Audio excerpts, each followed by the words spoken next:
Good evening. My name is Susan Stevenson, and I'm the chair of the Board of Architectural Review and Historic Preservation for the Village of Southampton, New York. I'm calling this meeting on August 24th, 2020 to order. Do I have a motion to open the meeting? So moved. Second. Aye. Aye. Aye. Great.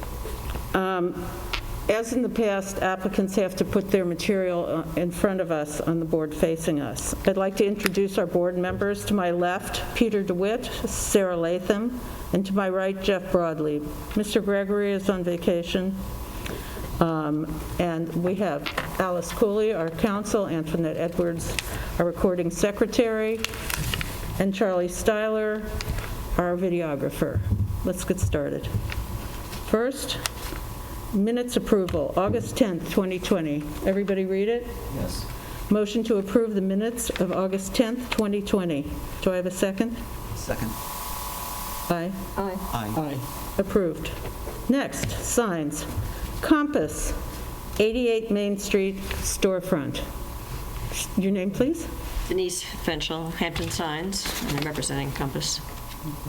So perhaps to save Denise some time. So Sarah and I looked at this, and Sarah was okay with it. My concern was in terms of the placement vis-a-vis the existing sign for the... Dayton Grit. That one, yes. Right. Dayton. So it looked like the sign, at least on the application that I first saw, was extending beyond the doorway. Beyond the width of the doorway. Yes, it is. And therefore, Still is. it was going to be, the right-facing side would be in close proximity to a somewhat squarish but rectangular sign of the other company that's there. And I thought that might look odd. It did initially to my eye, but I wanted input from the other two board members. So. From my perspective, I don't know why we have two giant Compass signs. I'd only like the one on... They are not giant. Still, what stores have two signs that close together? Well, it's Yes, one's but there's back one right- door. yeah. There's two doors. Where's the door on that one? I'm sorry. There's So, two buildings, one door. Yeah, okay. I'm not good with the second one here. I think the other one's okay. Well, this one's much smaller. This is the main sign right here. And to my mind, it was a compass sign was showing where you enter the premises. Right. so I mean, if it made you feel better, I could move it over this window. So then the question is, from a practical standpoint, I think you want people to know what door to go into. Right. Right, so I mean, moving it over the window, while it might be balanced a little bit better, it sort of defeats the purpose of having it over the door. What if it was just limited to the size or the width of the door, which would probably have it coming down about... Bring it down to the trim size? Yeah. Okay. And then the other one is bigger? And then what would happen is the entire font would probably come down, Denise, you're better at proportions than I am, probably at 30%. Inch and a half smaller, at least. Yeah, but 2 overall, inches. it's probably about 30%. I'm just... Not 30. I'm confused. The sign over the door where you would go in is smaller than the sign on the other side? Yes, because this one's closer to the sidewalk. If you see the space here, it's covered up by the It's actually my shadow. insurance company. I've seen it plenty. No, but this shadow represents where Corcoran was before. It was a much bigger sign. It was a much bigger. So we All are right.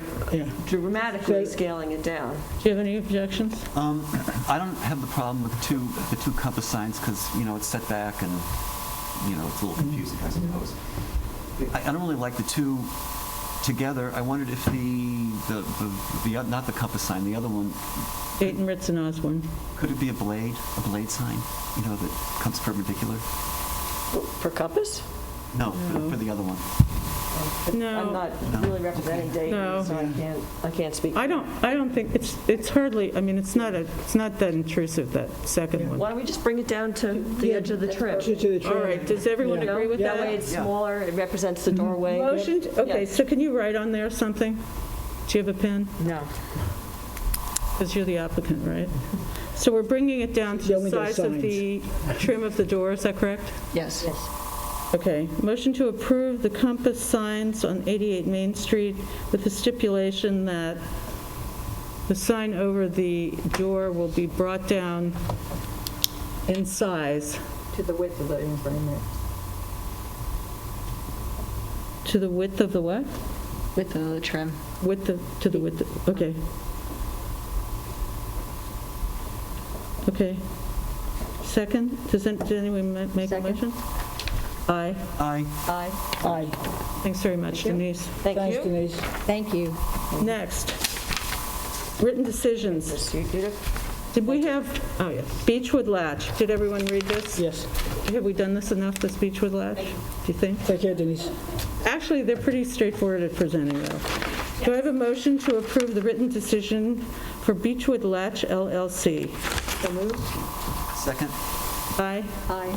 Aye. Great, here, this goes in the front with the signs, sort of in the first bin. Next, driveway gates. 475 Hill Street, Robert Gary IV, driveway gate. Your name, sir? Mark Cirillo from AutoGate Systems, representing Mr. Gary. Do you have a picture of it or anything? Yeah, you have a drawing elevation sketch in the package? Yes. Yes, but we refer to those. And by the way, you know, when I went to look over there, the gate is already up. He's up over the winter. So that's upside down. But it has to face us. Thank you. So, why are we having this application? We couldn't put in a permit application.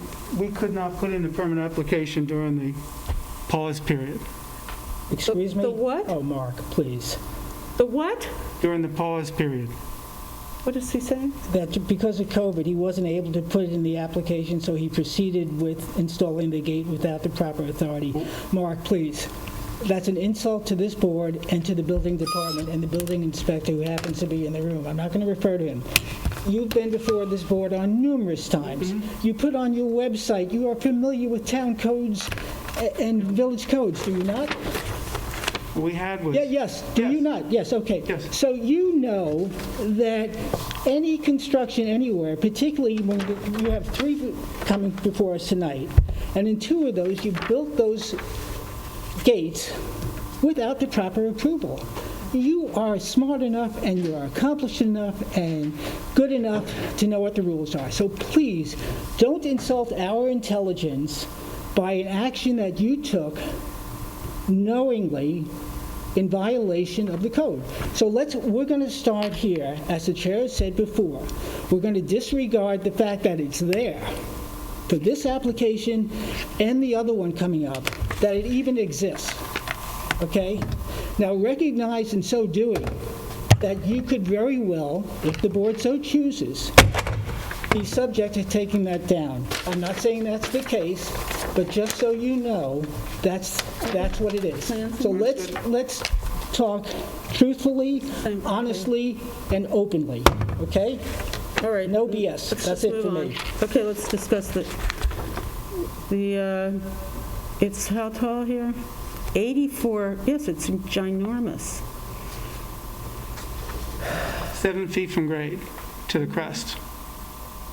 And it's 4 inches in between 2 and 13/16. I don't have my calculator. It's more solid than open. No, because pickets. the Those are- pickets are 2 and 13/16. The pickets are 1.5 squares. Oh, you mean the dark part of the pickets? Yes. Oh, this drawing is very misleading because you've got the solid rails the same color as the void. So, okay, now that I get it, fine. It's called out on the drawing with the dimensions of the picket, and it's just squares. Okay, well, I went over there and I thought this is a historic district. There aren't really a whole lot of gates right in that area. I believe we're outside the historic district. No, you're not. No. That's a truly historic house. This is not 445. Oh. This is the Geary Yeah, property. Oh, I'm sorry. Okay, I'm off. I'm obsessed by the other one. This one is so far off the road. And it's on a private road that I basically feel, even if I didn't like it, it wouldn't matter. So I don't think you have a problem. It's a private road. Okay, do I have a motion to approve this application? Second? Aye. Aye. Can we all say aye? Yes. Okay, great, sorry, it's, next, Shay and Michelle Wojcinski, 150 Harvest Lane. They're not outside yet, but... Okay, let's go ahead. William and Scarlett Robertson, under Historic Gates, 445 Hill Street. Okay, I will continue then. I think this is an eyesore on Hill Street, which is a historic entrance to the village. I feel that it sticks out like nothing I've seen. I drove up and back today. And I also, the garage is pretty far off the street. I don't even understand the need for it, but I am not in favor of it. May I? You can say whatever you want. Those gates are in the location of the old wooden gates and wooden posts we took down. We replaced them with aluminum gates and new posts. It doesn't solve my problem.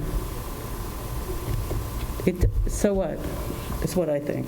It sticks out when you drive down the street. There are these historic houses, especially on that side, including the Robertsons' residence. And what do I see? A giant metal painted white gate with giant piers. It's just, to me, the place is you're supposed to be able to see the historic buildings, which is hard on their property, but there is a certain character of the historic area in which this gate is located, and I think it disrupts the flow of the buildings, of the look of the street. I'm against it. These gates, the barrier, the pickets are 1.25 inches square. The old gates were flat slats, which were 3.5 inches wide and 1 inch apart, and the gates just sloped. Wait, sir, I'm just not talking about what was there before. I'm talking about what's there now. Anyone else? Well, this is a situation in which you've created your own quagmire. I wasn't even aware there was an existing gate, and as I said in my preamble, that we have to view this case as if there's nothing there. So if there were nothing there, I think at least this board member would say that as the gateway to the village, that the addition of another gate on Hill Street, especially when there are only one gate to the west of that property, maybe two, there are about maybe a half a dozen gates to the east of that property, at least one of which I know is illegal. And so in viewing it in the absence as a tabula rasa, if you will, I would not approve a gate on the basis of it being disharmonious to the historic nature of that open, what it was, an open gateway to the village. Now, had you come in and shown us pictures of the old gate, and had that gate been a legal gate, which it may or may not, and you said you were replacing it in kind, then perhaps I would have a different perspective on it. But now we're dealing with a blank slate. You're asking approval for a gate in which I would not be inclined to allow a gate, number one. And surely on the materials, I would not be inclined, in fact, I would not approve a metal gate. So your desire to do what you did because of whatever reasons you claim to do them has now created this problem where I think you've actually made the situation worse than better. But be that as it may, looking at it on a blank screen, in the absence of not knowing that there was an existing gate, which I have to assume is not, then those are the two reasons why I would not approve it. My other board members may feel differently, and that's their prerogative by all means. This board has approved that design. We're talking about where it is. It seems to be that we can't get this message across to many people, not just you. Where it's located is what we do. So just because you put it somewhere else doesn't mean anything. Gin Lane, First Neck Lane. That's right. It doesn't mean So the anything. charge, since, and this might be helpful, Mark, in the future, I would suggest that you read, if you're doing something in the historic section of the village, read Code 65. If it's non-historic, I suggest you read Chapter 116. Now, in both of those, you'll see that the charge of this board is to use its judgment to assess whether the construction of any property, or in this addition, is in harmony with the surrounding area. So Gin Lane, which is 1.5 miles away, okay, I know because I drive it every day, is not Hill Street. 1200 Meadow Lane, if you wanted to put a metal gate, I'd say fine, okay, because we have modern construction there. But a gate in one area does not mean it's appropriate in another area. The materials in one area do not mean that it's appropriate in another area. The design in one area does not mean it's appropriate in another area. Well, this design is based on the fact that it's much more than 50% open by just having 1.25 inch square pickets. It's white picket. You don't know that it's aluminum until you actually go up and touch it. I beg to differ. I drove by, and what caught my eye was the sheen off the, and when I went up close and I saw what it was, or tapped it, and then I saw your diagram, I said, oh yeah, no wonder it's shiny. Now, by comparison, you have one coming up, a future one, where it's mahogany. You chose to make it metal. You chose to use a non-historic element or material in an historic district. Again, you've chosen to make your situation geometrically worse by all the actions you've taken. All right, You know, on the property, they have PVC fencing, you know. please, let's just stick with the gate, okay? How about you, Peter? No, I don't think it's right. You think, I don't think there should be a gate at all. No, I agree. If they're not, there aren't Okay, that many it's not gates. going to, should we vote? That many gates on Hill Street? We just told you, So- in that area, we only see one other gate. There are other gates But on what- Hill Street. you know- Like I said, there's one, possibly two to the west down to There's the some closer to the village. Shinnecock I know Village. one's And then illegal. there's about a half a dozen or so east of that. But again, we look at that area, and from Halsey Street west, there are very few, if any, gates. But we're not looking to make, if one is there legally or not, we're not looking to make it any worse. No, We're it's not- looking to it's not preserve. about the quantity of the gates, it's The about the the name design. of this board is the Board of Architectural Review and Historic Preservation. We are doing our darndest to keep that notion of preservation intact. And with that in mind, and if it was me only, be me, but my other board members are in agreement. So this isn't going to pass. So can we have a motion to deny? Well, I think we need to be clear about whether we're saying no gates. Okay, There are I'm- two different things. If we're okay. saying no gates at all, or if we're Saying it could be, we but don't like it, the design, because what we're looking at here is compatibility with the historic district and with the historic features of the existing property. We haven't heard anything about that. From whom? what do you mean? From the applicant. Okay, that's what I want to say. And in considering compatibility, we have to consider the materials. So those are things that you should consider, unless the board is saying no. I'm saying I don't think a gate is appropriate. Peter? I don't think we should have one either. Sarah? I'm in agreement. Okay. Okay. So is it a motion to deny? Yes. Motion to deny the application of William and Scarlett Robertson, 445 Hill Street, driveway gates. Second? Aye. Aye. Aye. Aye. Well, So what happens is nothing, so just, No, what happens is the building, no, let's not, you shouldn't No, be no, voting I'm now. just, so Mark is aware. It's just stating what the code is. The code provides for when a violation exists, There's a chapter within, a subsection within the code that says what the liabilities are. And in the historic district, one of the provisions is to return it to its original state. All right, but we're not the police, so but let's that's not go down that's there. between you and the building department. Right, we're just denying it. Next, what happened, it was Zinji? It's here for 408, and then 150 is here as well. Okay, so 408 FNL LLC, 408 First Neck Lane, driveway gates. Wait a second, I had this all in order, and now I have to go backwards. Brick piers. What is this, 408? That's harvest, see, so brick piers.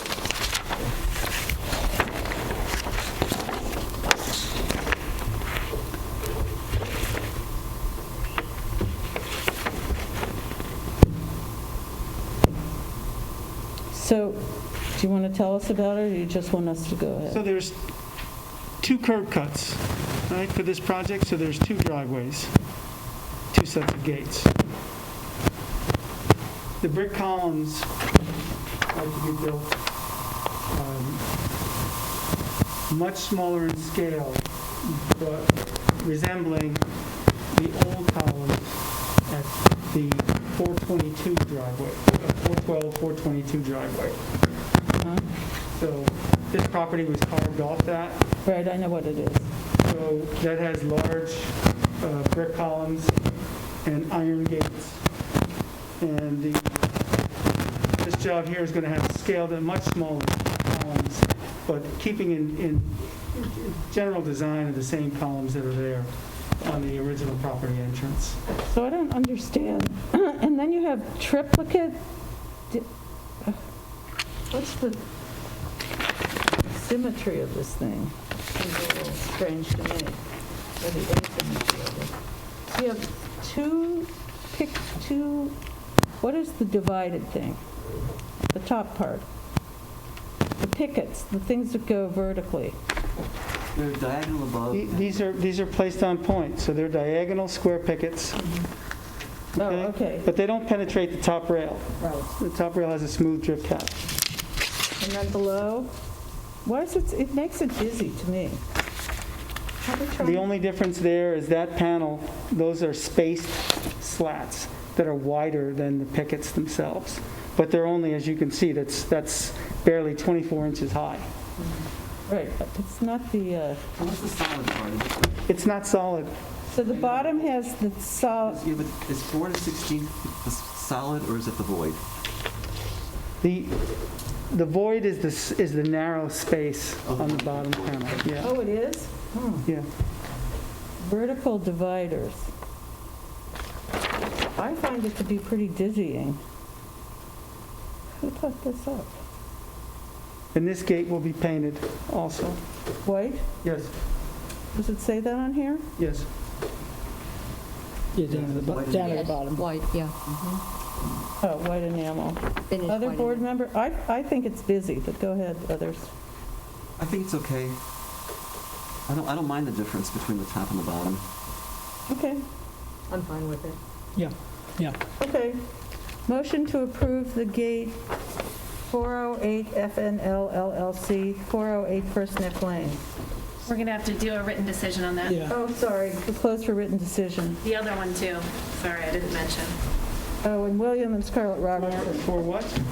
It's a written decision, it doesn't matter for you. It's a procedural matter. You'll get written decisions on both the So historic in 2 ones. weeks, it goes through the building department. I'm sorry, do you want to go back to William and Scarlett Robertson? Yeah, can we just reopen that after we close this one? Okay, so motion to close 408 FNL LLC For written for written decision. So moved. Aye. Second? Aye. Aye. Aye. Okay. Then can you just reopen Robertson? Motion to reopen William and Scarlett Robertson, 445 Hill Street. So moved. Second. Aye. Aye. Motion to close for written decision. Written, William and Scarlett Robertson, 445 Hill Street, LLC. So moved. Second. Aye. Aye. Okay? Aye. Thank you. All right. Okay. Thank you. Thanks, Mark. So we, okay. Now, on this one, oh, I see, I didn't, this is quite the drawing, isn't it? So there's still one more for one, we're back now to Wasinji, that's not the 150. right way to say it, I don't think. Wasinji. Wasinji? Okay. Oh, you're here for Wasinji? Yes, I am. Your name, sir? Jeff Ulysse. Thank you.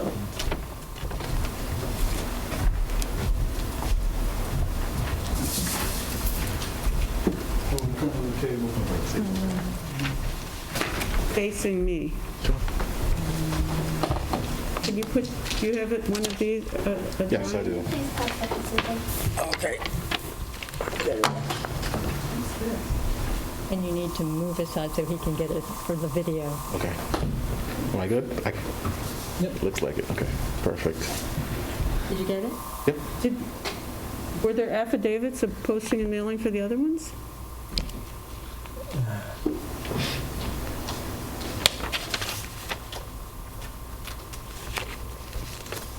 Would be my mistake.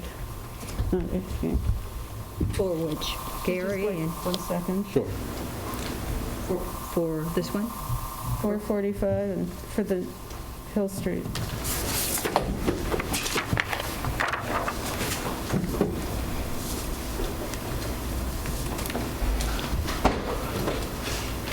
Two foils, so No? Now what do we do? Call him on the phone? No. I could. They can't be far away, that guy. Well, if we don't have it, we don't have jurisdiction. But that would surprise me, though. He's a regular applicant. Wait, what are these other pieces? I think we might. No? Wait. this one has, 445 has it. This one, we don't even have jurisdiction, so it doesn't matter. It's on a private road. To tell you the truth.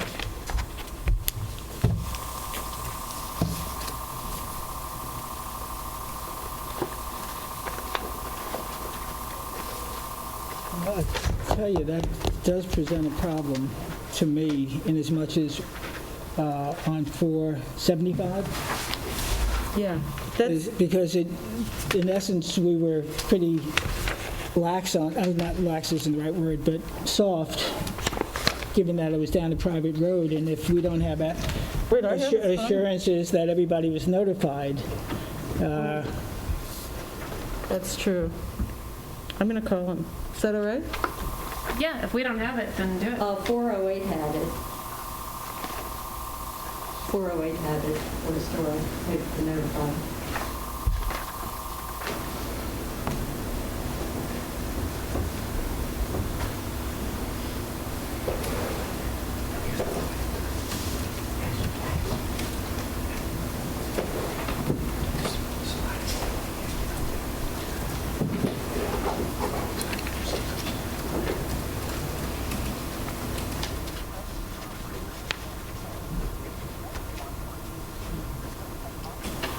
It's this recording. I have to. But sorry. We'll have to take it up tomorrow. We just need 475 Hill Street, right? Chris Mark isn't still out there, is he? Mark Cirillo? Okay. Okay. I thought we had it for 475. No, I think. No, it's- we do have it for Robertson. It's just the Right. one that's on a private road. Right. So that's a It could be a worse bit thing. problematic. I mean, Okay. Sorry, Well, we sir. may need to just rehear it and reapprove it Okay. next time. If we doesn't don't have have to come. jurisdiction, we can call him This tomorrow. is, again, let's go back. It's 150 Harvest Lane with Sinji, right? We just sing. How do you say it? Well, that's my best way of pronouncing it. We just sing. We just We just sing? we're going with you. Okay, fair enough. What happened to the G? We just sing. GHE. Never mind. That makes sense. Okay. What are the materials of this? Materials are cedar and AZAC for the posts. They'll have obviously be colored in white. The posts are going to be 16 by 16. You do have the 2-inch spigots going across the top, the vertical spigots, or pickets, excuse me, and then we have a solid bottom portion, which is about 2 feet 6 inches. We modified the plan so that it would be acceptable for the 50% transparency. How do you figure? Well, the driveway gate will be 7 feet in height. We do have the curved gate itself, which also we fitted into the calculation. No. It's what the physical thing is. So you have a solid bottom, and then you have 2 by 2 on the top. So the top part is 50%. When you add the bottom to it, it's no longer 50%. We're not taking from 7, are you taking this as the space? Correct. No, that is not the way we do it. Okay.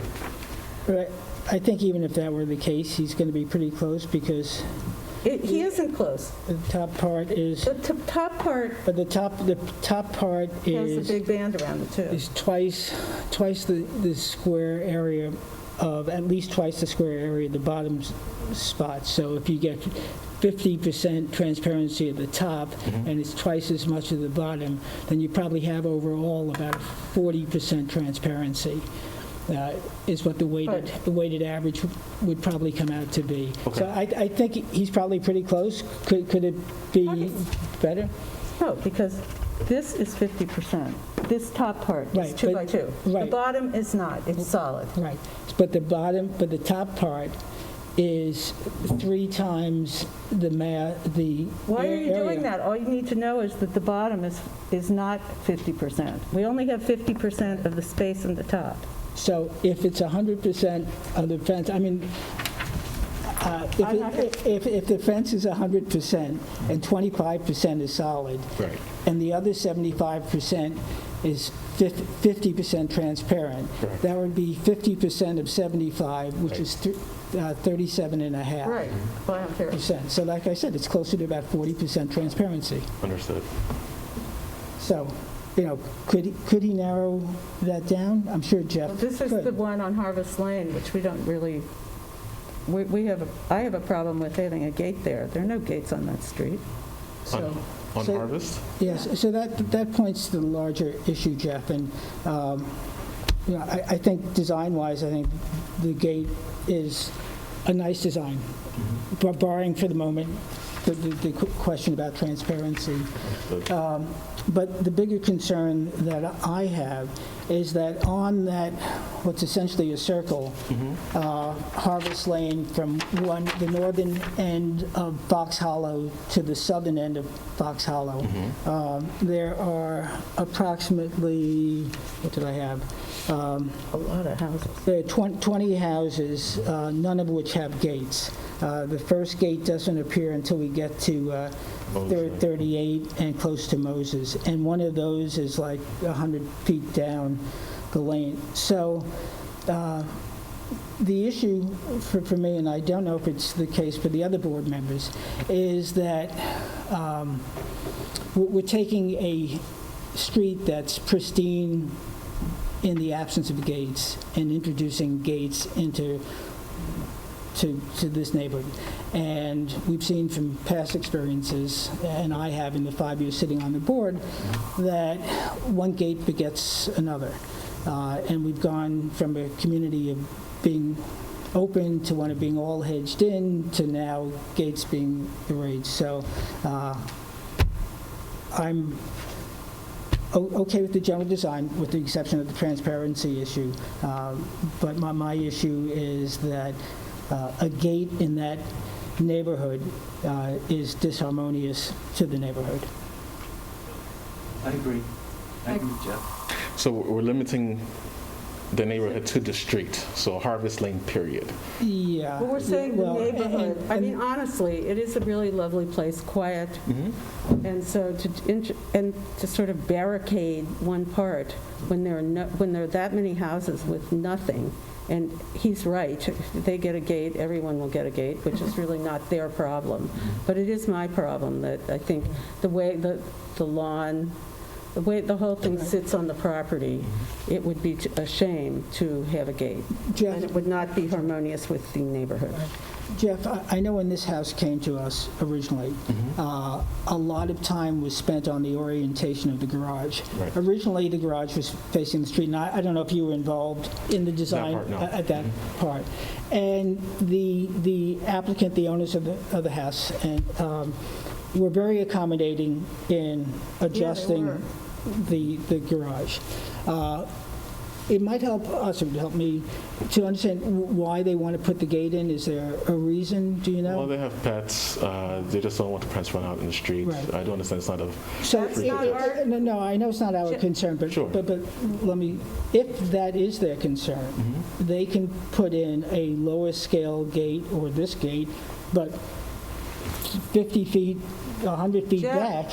We're not telling Yeah, people we what to do. I'm not telling you what to do, Yes, but you I'm saying, No, I understand. I mean, We're I don't. talking about the design of the gate and if it's harmonious in the neighborhood, yes or no? I feel that it is not, because there aren't any gates, and they're kind of, it's a real neighborhood, and to cut up the neighborhood with gates and barricades would be, I think, not in keeping with with how the neighborhood appears. So Anyone else? we are limiting the neighborhood to strictly Harvest Lane, correct? We're not, well, kind of. Okay, so Isn't that where the house is? Pretty Yes, far- it's absolutely. down on the right, when you go around to the right. yes, that's correct, 100%. Just when we were putting the package together, we were more so viewing the property as a whole. Moses Lane, Fox Hollow Lane, No. Harvest Lane, no, but you this guys is- are limiting you the. ca- Because otherwise, honestly, we could say you couldn't have them on any of those, whatever. It really is like what's around. And in this particular case, it presents as a neighborhood the minute you make the turn, don't you think? It's an enclave. Yeah. And Yeah, it that's was understood. created that way. So unfortunately, I think I couldn't say yes to this. So even a different design would still be. a Right, no. it's the notion of it. Okay. The design is nice, it's just, Yeah, it's just that it's disruptive of the flow of the neighborhood. Okay. Motion to deny the application of Shay and Michelle. Help me out. Would you sing 150 Harvest Lane for drive-up gates? So moved. Aye. Second? Aye. Aye. Thank you, board. Thanks, Jeff. thank you, Jeff. Thank you, sorry. Next. Public hearings. Joseph Negri, 81 Halsey Lane, adjourned till 9/14/2020. Next, Robert Min, 127 Toilsome I Lane. think we have to accept that adjournment, right?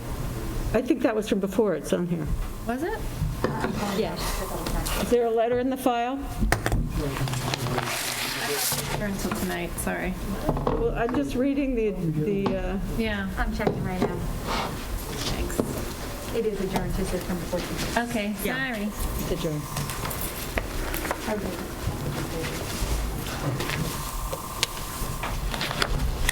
Should be a third on the agenda.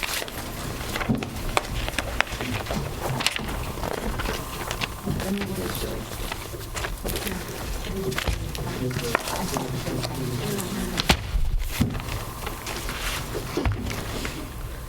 The large landscape plan.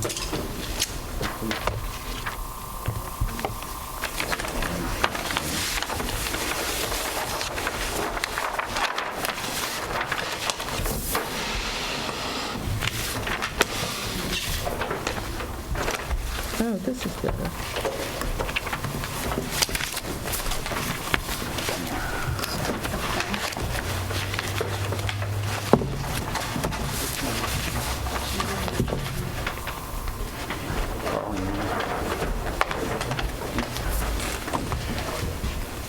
Good evening. Good to see you all. Your name, sir? My name is Carl Benacasa. I'm an attorney for the applicant, Mr. Amin. When we were last here, there were several concerns this board had with the plan, and since then, we went back to our client and addressed those concerns. I think you'll find that most every concern you raised was addressed. First, I think we should start with the driveway. If you recall, the original plan had access to the front yard, a front yard parking area with access directly off of Toilson. At this board's suggestion, we actually reduced that front yard parking area to half its size, made access off the right-of-way from the adjoining lot, and instead of gravel, we're using grass. We've spoken with the building department, and can have 2 cars in that parking area and a third next to the garage at the back of the home, the back of the property. Aren't you supposed to have 5 parking spaces? 3 is sufficient, and 4. Jason Paremba, we have a total of 4. 1 in the garage, 1 outside the garage, you're correct. Go up to the table to talk. Sorry.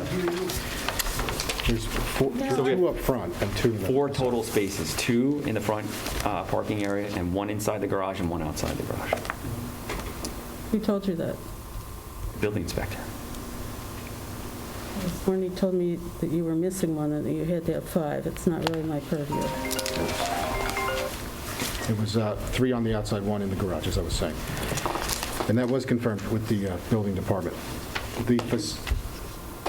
No? How many bedrooms are in the house? Step up, though. This is Chris Talbot, the building inspector. You just need 1 less than the number of bedrooms, minimum of 2. We have 1 in the basement, If you have, I think, 1 in the basement, 4 upstairs, 4, 5 total. But what about the one on the first floor? Yeah, it's not, It says bedroom or study or something on it. Is there a bathroom attached to it? there is. That's a bedroom. So now we're missing a parking space, which we have to work on, but that's all right. So let's just say for the point of this argument, there's no room in the back again, so there'd be 1 space in the front, it would be in grass as well. We'd have 3 spaces in the front and 2 in the back.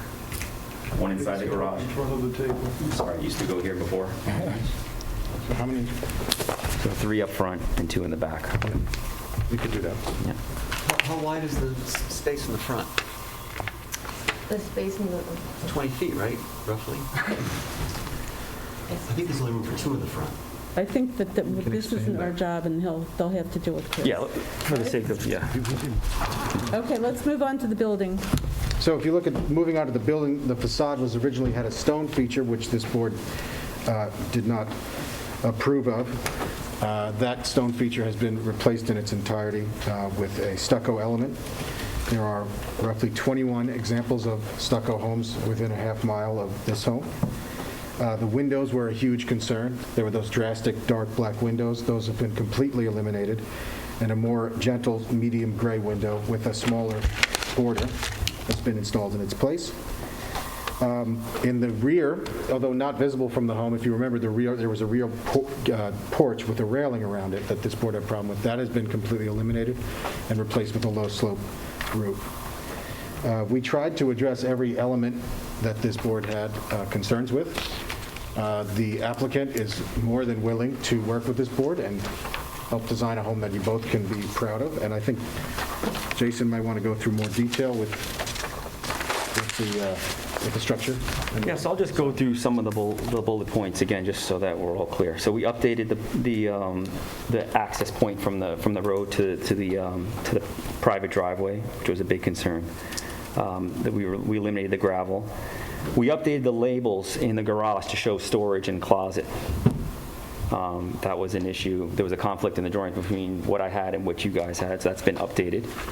And because you wouldn't speak about the garage because of that, so that's been fixed.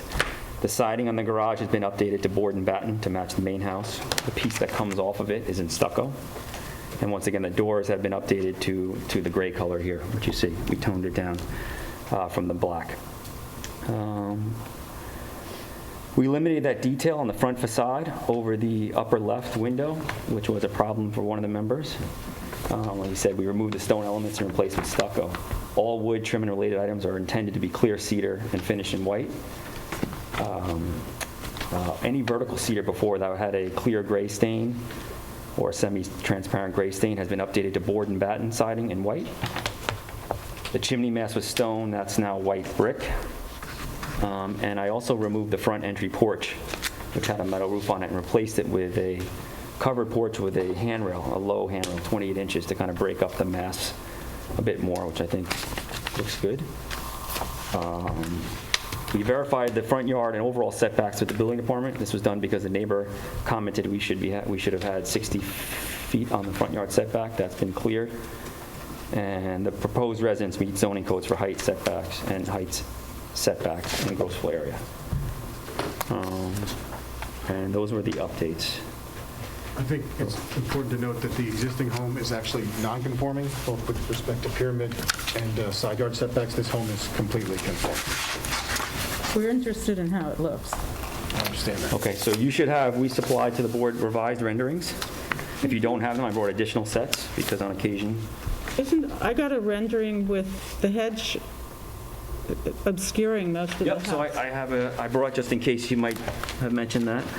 Well, Sometimes, so certain boards want to see it from the street, and that's the way you would actually see it, right? okay, I don't So- want to hear about other boards. Could we No. just get on to the information, please? I think it's fair to hear what I'm saying, though, right? I'm right? telling you that I have it. We're going down a I path. mentioned that this is not a rendering that I can really refer to because it doesn't show me the house, because half of I have it's it. obscured. I have it. Okay, So there's no fine. sense of even going down that path, so I will pass along back to you guys. And was there a reason why that wasn't in the package? You thought this was a prettier look? You could see what I presented in 2 weeks, and actually a week I had to present, so this rendering Oh, wasn't okay. done in the time. That's fine. I understand that. I have one for each of you. Okay, we need to stamp. Is this in the file anywhere? No, this is the first time you're seeing it.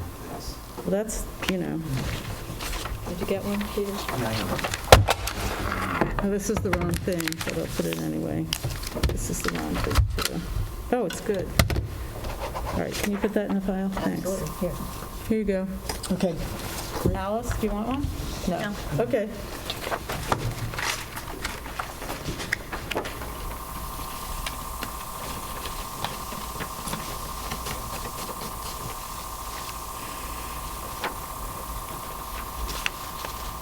Turn that house so we can see it. It has to face me. is Face what the he's board. saying. Okay, yes, sir. Oh, okay. I'll just lay it on that. And what are these? There's some thick metal pieces that in the triple windows there? No, it's just when two windows join together, you have a double frame. So like if the frame is, inch and a half, 2 inches, when the two meet together, it's 4 inches. It's typical standard detail when you combine two windows together that are operable because the casements need to they're open. Yeah. operable. But in reality, you would have multiple tiny little lines that make that thickness of different depths. It's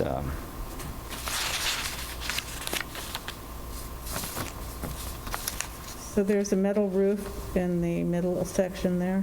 yes, that's the only piece that's left now on the front. Are the columns metal? They're metal, but they're white? Nope, they're changed to cedar, painted white. Peter, did you have some questions about the massing analysis? Oh, yeah, the diagram. Sure, yeah. What page are we on? Oh, it's not in here.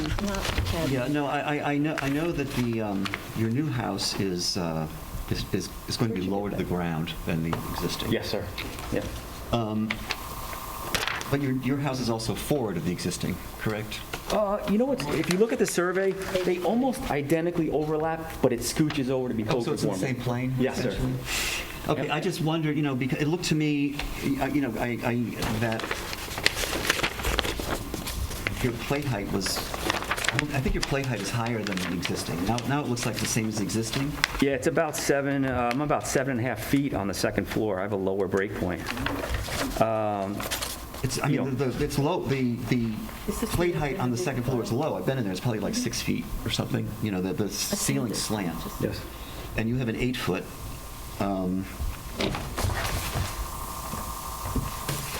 When I did the actual on-site measurements, what I found, which was interesting, was, we're about 27. The existing house is 27.5 feet, close to 27.5 feet tall, and we're at 28 and change, 28 10. But we're, like you said, Marley said, we're dropping it.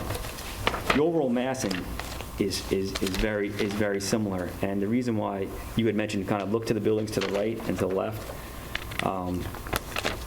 if you were to do kind of what you were suggesting, which I believe, I didn't realize this, but a house you designed on the same road, if you have a single-story roof that runs the entire length with shed dormers, what happens is with the code now, the recent code, is that if you're allowed 30 feet, you have more than a percentage of roof that's under 7 and 12, which would lead to a structure that's 23 feet tall.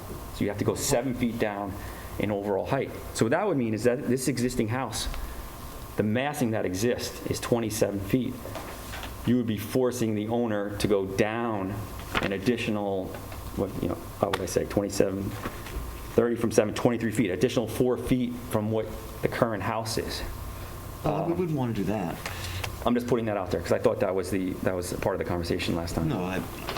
Yes, I did suggest that the second floor volume be expressed in dormers that are subservient to a lower E line, set within a roof. I did. I would like to see the existing wall section with the proposed. To see that they really do line up like you're showing. I would say that the biggest thing to think about here, if you want, we can speak numbers like I was. The existing house is 30 feet. The adjacent house is 30 feet. I believe that's at the max. No, but I'm talking about the new structure. And we're talking about massing, right? The two houses are different houses, right? One is proposed lower, this one's, but the overall impression of the mass is very similar. And I think you're in this profession, you can understand that. And I mean that. Well, I would like to see the two sections side by side, okay? I just to verify, that's all. Of the existing and the proposed. Just to see if it truly lines up. I'm sorry. That's what I would like to see. Just to. Yeah, I would be curious in. And the height, the height of the gable does not concern me as much as the height of the eave. Okay. I would be curious if based on what I'm showing you and that it's completely code conforming, that additional work is included further, despite.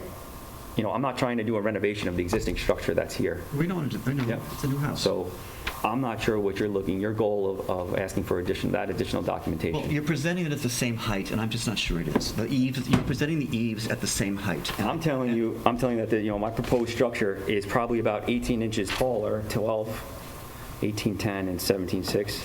So 12 or 14 inches taller, but we're dropping it about that much, right? So as you had handed me that document with the streetscape that you constructed, to the best of your ability, you did the 3Ds of the adjacent structures, right? So this is a Photoshop drawing from across the street, right?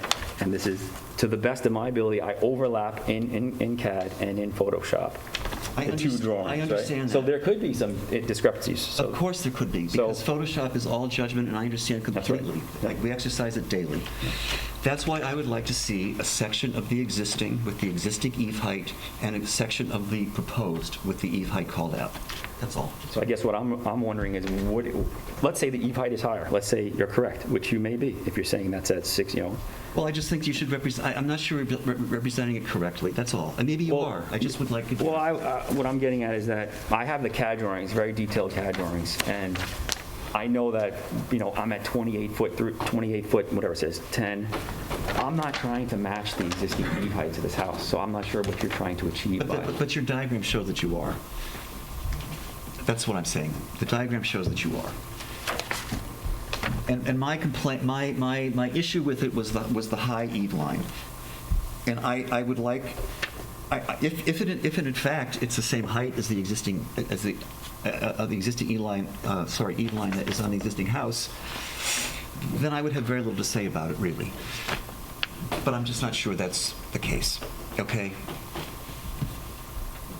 It's just a point of clarification. I don't think it should be a big deal. I'm just curious, too, so, a lot of times when you leave here, I want to make sure I understand what you were asking. Well, that's what I asked for. All right. Sarah, you're welcome to go if you choose. No, about anything. We don't have to talk about the eve height the entire time, although. Yeah, I would definitely appreciate some discussion on the overall design. Because Okay, the overall design. I still have trouble, I have trouble with the materials, and your rendering here, or your whatever you did with this. yes, it's the same thing I tried to Photoshop it into the what? existing. I'm Photoshopping a 3D into an existing. Okay. Yeah, so it's. So it sticks out in a way, and I find the volumes of the two sides. The two projecting Yes, elevations. I don't know, and the enormous, and what I think are windows that have nothing to do with anything on the, around. It's really, and then more windows in the small center section. It's really just discordant in this particular, it's an odd place, these tight little shingled houses, but that's where it is. And to me, it doesn't fit, and the bright white doesn't fit. I think that the actual... The white right as a house in the village is... Look, I'm talking about where it is. This is, you missed the previous discussions. We're talking about I the heard two it. to the left, the two to the right, or the three to the left and the three to the right. I don't, it's got, it is a very white presence and a very sort of flat, except even the projections, it's like, to me, it has a kind of austerity that, but it doesn't deserve it. It doesn't add to the design. And I really just, I think if I was to remove those gables, you would be disappointed and think that it was a big mass of a flat facade. I'm not saying to remove them, but they seem so, the top, you've got to, so that the hardest thing to tell in a rendering, right, is the richness of something. Like if you look at the scale of the board and batten and the stucco Well, do you elements. see board and batten in that, on Toilsome Lane? You don't. I mean, I just feel like, I don't understand how to me, from the get-go, this isn't that different, in my mind, from the first rendition of this house. And that it just is discordant. It sticks out in a way that it doesn't seem proper for where it is, next to all these shingled little houses. And that I actually think that the railing was a help, but it seems out of place with the big windows. If there's something, the back of it is very modern, and I don't mind the back of your house, but the front of the house, I just find it's the... I guess what's difficult for me is, if you drive around the community, I know this is different role from different. Yes. I understand that, but there's conflicts in what you're saying in that if I go down David White's Lane, there are two brand new homes going up there which are completely contrary to the neighborhood, one would argue. And so I wonder if the same kind of massing studies and sections were done. You know and what? house They're to not house in the were done. village. This is not an historic district either. They're not in the village. They don't even have, who knows who did that? I grew up at my grandmother's house on Pelletcher Street. It was pink. There's a yellow house on by the school at. That doesn't matter. We're I'm just talking saying about there's this difference. row. Can we please Yeah, define let's this? get back to where we were. We're talking about where it fits in this neighborhood. Really, a lot of what we are tasked with is trying to preserve the look of the village and the neighborhoods so that they're very different neighborhoods. And I just feel like you've plunked, maybe it's unfortunate that this was the house, that's going to be demolished, and now it's literally in the middle of a huge row of these shingled houses. And to be so white and so plain, really, but not really. Like the And we board and toned batten. it down because of we had gray siding, white light washed You know what, gray. I'm not and here we to toned it tell down. you what to do, I'm just telling you what I feel is wrong, which is it doesn't fit in to the neighborhood, that it sticks out, and where is this? It shows. So if I may put this in a Is it a different material perspective. thing? Because I just don't want to come meeting It's after not meeting and completely, throw it's darts. all, it's not just the Gable form material. is very. Okay, when you look at this, what does that say? That says to me, no, something's wrong. It's sticking out. The windows are too big, there are too many of them in the front. There's very little of the building that I find relatable. It's very flat. Then you've got board and batten. You've got stucco, which was only on that one house around the corner. I mean, we don't have a lot of, there are some historic stucco houses on Herrick Road, but We those... had about 25, I think it was. in Yes, the but area. we're not Not driving here. around the village. We're talking about this This row is just 7. a silly argument that we can't pursue. So if I may just elaborate a bit. Yes. Go ahead. Stucco is anomalous to this row. It shouldn't occur on this row. So you're analyzing this with respect to this row of 7 houses? Yes. It's neighborhood, it's immediate You could look surroundings. across the street too if you want a little, It could go, yeah, but it's a... but it's a neighborhood. It's not related to something on Pulaski or a pink house on Pelletreau. I'm just giving you Are a we sense of acknowledging history. that there I grew up here, my family goes back a very long time. We're talking Every about ro- this house. That's disrespectful, sir. No, I'm no, it sorry. doesn't matter You shouldn't where say you grew don't up. I care. grew up in Massachusetts, you don't care. But I'm just saying, like, these roads have, lots of communities have changed over a course of time, is my point. Well, is your intent to change this neighborhood? No, I'm just trying to, my client was to design a nice home for himself. Right. So, And I'm responding to the board. I thought I'd made changes. I listened to your bullet No, points, and there I did seems to be them. misunderstandings. I'm sorry about that, but I don't, All right, well, okay, I don't believe the stucco is appropriate. I also find the new front door very bizarre. That does not look like a front door. it didn't, yeah, the first That one. has not changed, but if that's Well, an you You can can issue. find the front door. It's not, it looks like doesn't look like a front door, it looks like a breezeway. So,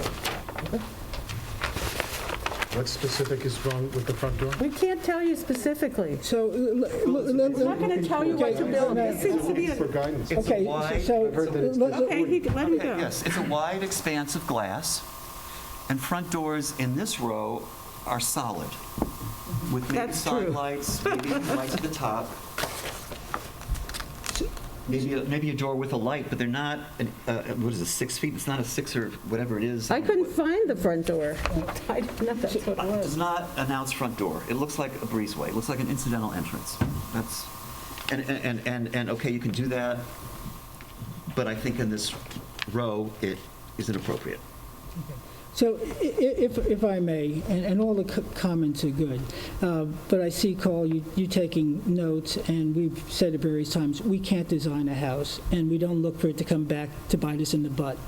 So you probably read the code, 11633, and let me just go over it again, because this will perhaps provide you and Jason some guidance. 116-33, duties of the board. A, the Board of Architectural Review and Historic Preservation is charged with the duty of maintaining the desirable character of the municipality and of disapproving the construction, reconstruction, and alteration of buildings or signs that are designed without consideration of the harmonious relation of the new or altered building to such buildings as already exist and the environments in which they are set. B, the board is charged with the duty of exercising sound judgment and of rejecting plans which, in its opinion, are not of harmonious character because of proposed style, materials, mass, line, color, detail, or placement upon the property or in relation to the spaces between the buildings and so on. So we can't design your building. We're not going to design your building. You can take as many notes as you wish. If you come back with those, that's still, let me just finish. It still doesn't mean that this contemporary house, what you're hearing from the people on the board is that Jason, who I know is a very good architect, and I know he can design classic buildings. He did one on Hill Street a couple times over. That is a beautiful project, and I know he's capable of doing it. There are times when a client's wishes do not match what the environs dictate and what this board can approve in its judgment. Now, two things have been pointed up among the half a dozen so things listed. One is the design. It's extremely, and this is my judgment, I shouldn't say extreme, it's a contemporary house, as Peter has said and others have said, among a row of traditional shingled houses. This board is not arbitrary in its judgment. It approves contemporary houses where they think it's appropriate. I have taken some heat for that. There's one on White Street at the end of Halsey Street, where I live. And people have said, how'd you let that happen? I said, that particular house works on that street, okay? I would not approve that house on Toilsome. In the same way, I would not approve this house on Toilsome. If you came to me and said this house on White Street, or maybe on David White's, maybe so. Okay, secondly, on materials. In all fairness, deference, and respect to you, Carl, pointing to a house a half a mile away is not the neighboring houses. The fact that there's one very large white house on Toilsome doesn't make it right either. So I think, in my case, responding to my responsibilities as a board member on the design component and on the materials component, they are not in harmony, to use Susan's word. The materials are discordant, and the design is disharmonious. I don't want you to think I was asking you to design this house. We were just looking for clarity, what certain elements you We're had. limited, That's the we're same limited thing, in our clarity, and I think there's a larger issue. So you that have, but we- isn't that being arbitrary without lack of clarity? No. I think That's we know. up to you I to think decide. we know the meaning of arbitrary, Carl. I, as a novice, know the difference between arbitrary making and any what's not. accusation. No. Okay. I'm just saying. Okay. Judgment. Judgment is the word in the code. That's what we use. Okay. Judgment, by its definition, requires the use of our skills. Arbitrary is the absence of judgment. So we may have an opinion, but an opinion is not arbitrary, as long as it's supported by judgment. Each of these board members has given you a fact-based reason as to why they have the judgment that they have to render the decision that they're going to have. There's nothing arbitrary about that. And again, I was not asking for any design tips. I was looking to flesh out the reason for your Well, I would think discontent. that the most important thing would be to look at the materials that you even presented to us that show in this, I keep missing this one page, where you line up the houses, that yours just sticks out in a way that, that I don't even see that it sticks out anywhere in the village if you want to get down to it. It just doesn't fit in there. And I also, the severity of the design, it's a sort of aggressiveness of these geometric forms, unembellished, I believe. That's why I actually thought that the railing at least broke up some of the severity, even though it probably does nothing. And also, I have an issue with, the monotony of the windows, to tell you the truth. It's a lot of glass. They repeat themselves ad infinitum in the front, which makes it even more, in a sense, almost industrial if you take this thing off, take the railing off. These are like... This is helpful. Thank you. No, I appreciate this, what you're saying. I'm not particularly good at describing this stuff. It's very hard for me, but when I see it, but I do think it has a kind of aggressive, it's harsh. And they are. And these windows, 1, 2, 3, I don't know what's going on down here, 4, are, I don't think it's in and of itself, I understand what you were going for, but I don't think it fits in where it's going. And unfortunately for you and your client, it's literally 10 feet away from the next house, or 20? Well, it's going to be the double setbacks. It's conforming. Yeah, no, but I understand Yeah, it's no, it's close. Your conforming. point's close. I'm talking about, I understand. you can't look at it and say, oh, well, there's, it has enough around it to divorce it from the other ones. It is a peculiar situation. I don't think we have that many situations, in fact, in the village like this, but you happen to be involved in this one. Well, I thank you for describing it that way. It's very helpful. I appreciate you taking the time and being patient Well, I with me. think about it. I'm not particularly good at articulating, but those are things that I feel like, Okay. and also the materials. I mean, board and batten, there's no board and batten. There's a little metal on somebody's, but Just to underscore again, if you read that section sub B, conforming is one thing, that's code. How we apply the judgment in terms of visualizing that property in relationship to the others is all within the judgment of this board. Okay? So, in Susan saying that, questioning the proximity to the other properties, whether it's in Well, that's how it code is. or not, it's a factor to how you look at it. Therefore, it's a factor in the judgment. This is what, it's screaming at you. Yeah, I'll have to, for the next session, I'll have my rendering person do, I did that No, I myself. don't mind. I'm It's just saying, when you look at the other houses next to it, I know, it it's not. sticks out. It sticks out in a way that it's too much for me. I'm not saying it shouldn't be an individualized design. That's what you're supposed to do. But it just has no relation, to, as far as I can tell, to the neighborhood. And it is unfortunate for you that it is so close to the other one. You know, the building in the back that was approved was contemporary. No problemo. But it didn't, it was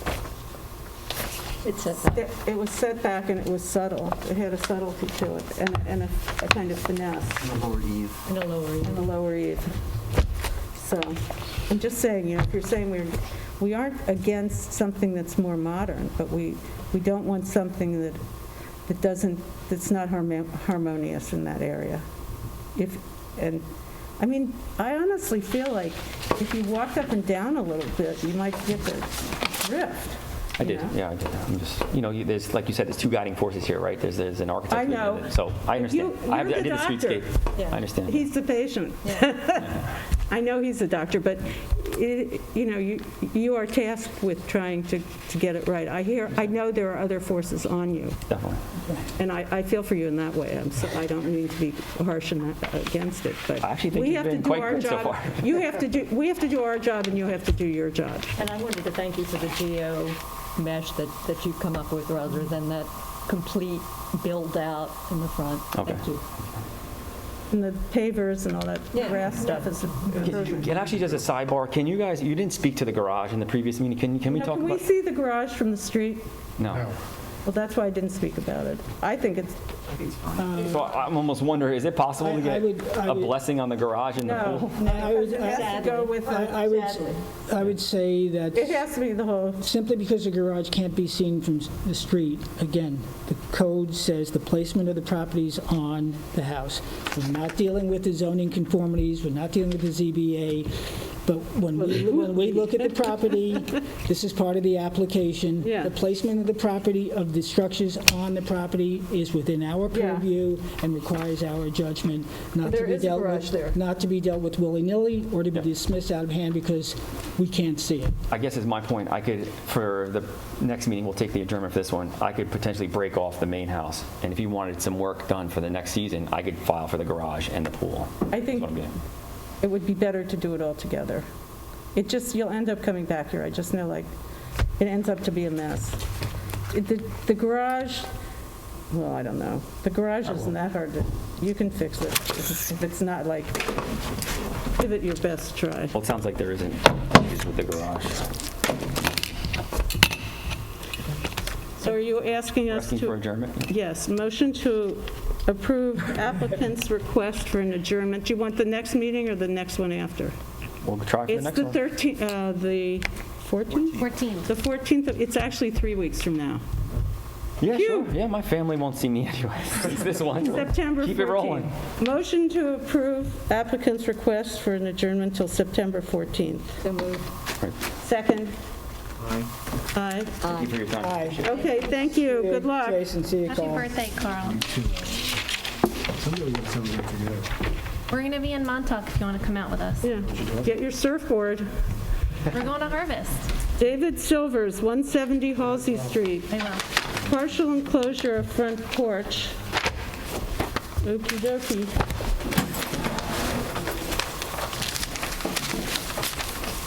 I want to share a birthday.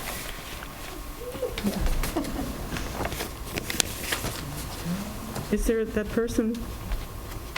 Did they ask for the affidavit? Thank you. Do we have? Is this it? It'd be nice if they said what it was. Oh, here it is. It's tiny. Oh, Chris went outside.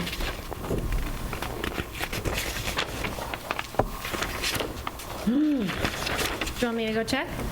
No, Chris, is Chris still with us? He just went outside. He went out. I actually don't know. I'm not sure he knew if those people were here. They weren't here earlier. They weren't? They may not, every once in a while we get somebody who just, they don't know to come, or they don't know what day to come. Sometimes there's a goof. Well, I can get up from this seat as opposed to up there, so. Went out there. Oh, okay. Legs. Thank you, Alice.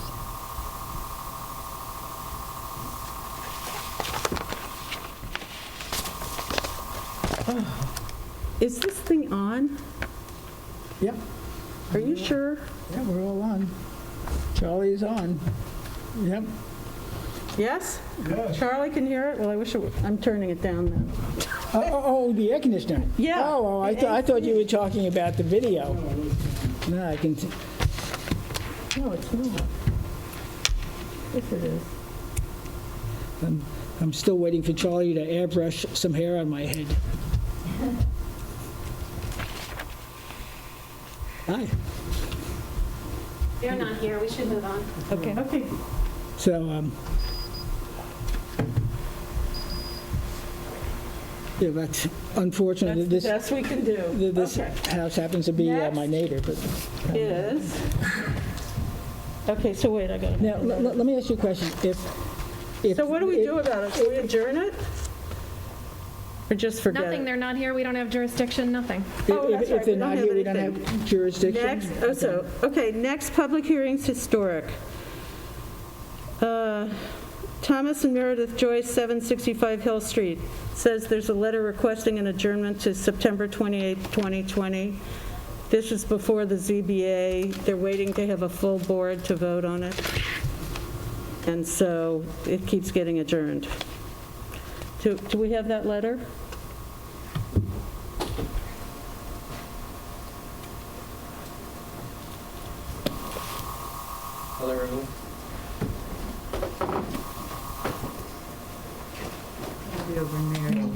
Okay, now, okay. Motion to approve applicant's request for an adjournment until September 28th. Thomas and Meredith Joyce. Do I have a second? Second? Aye. Aye. Aye. Okay. Next, BHNH LLC, 109 Hampton Road.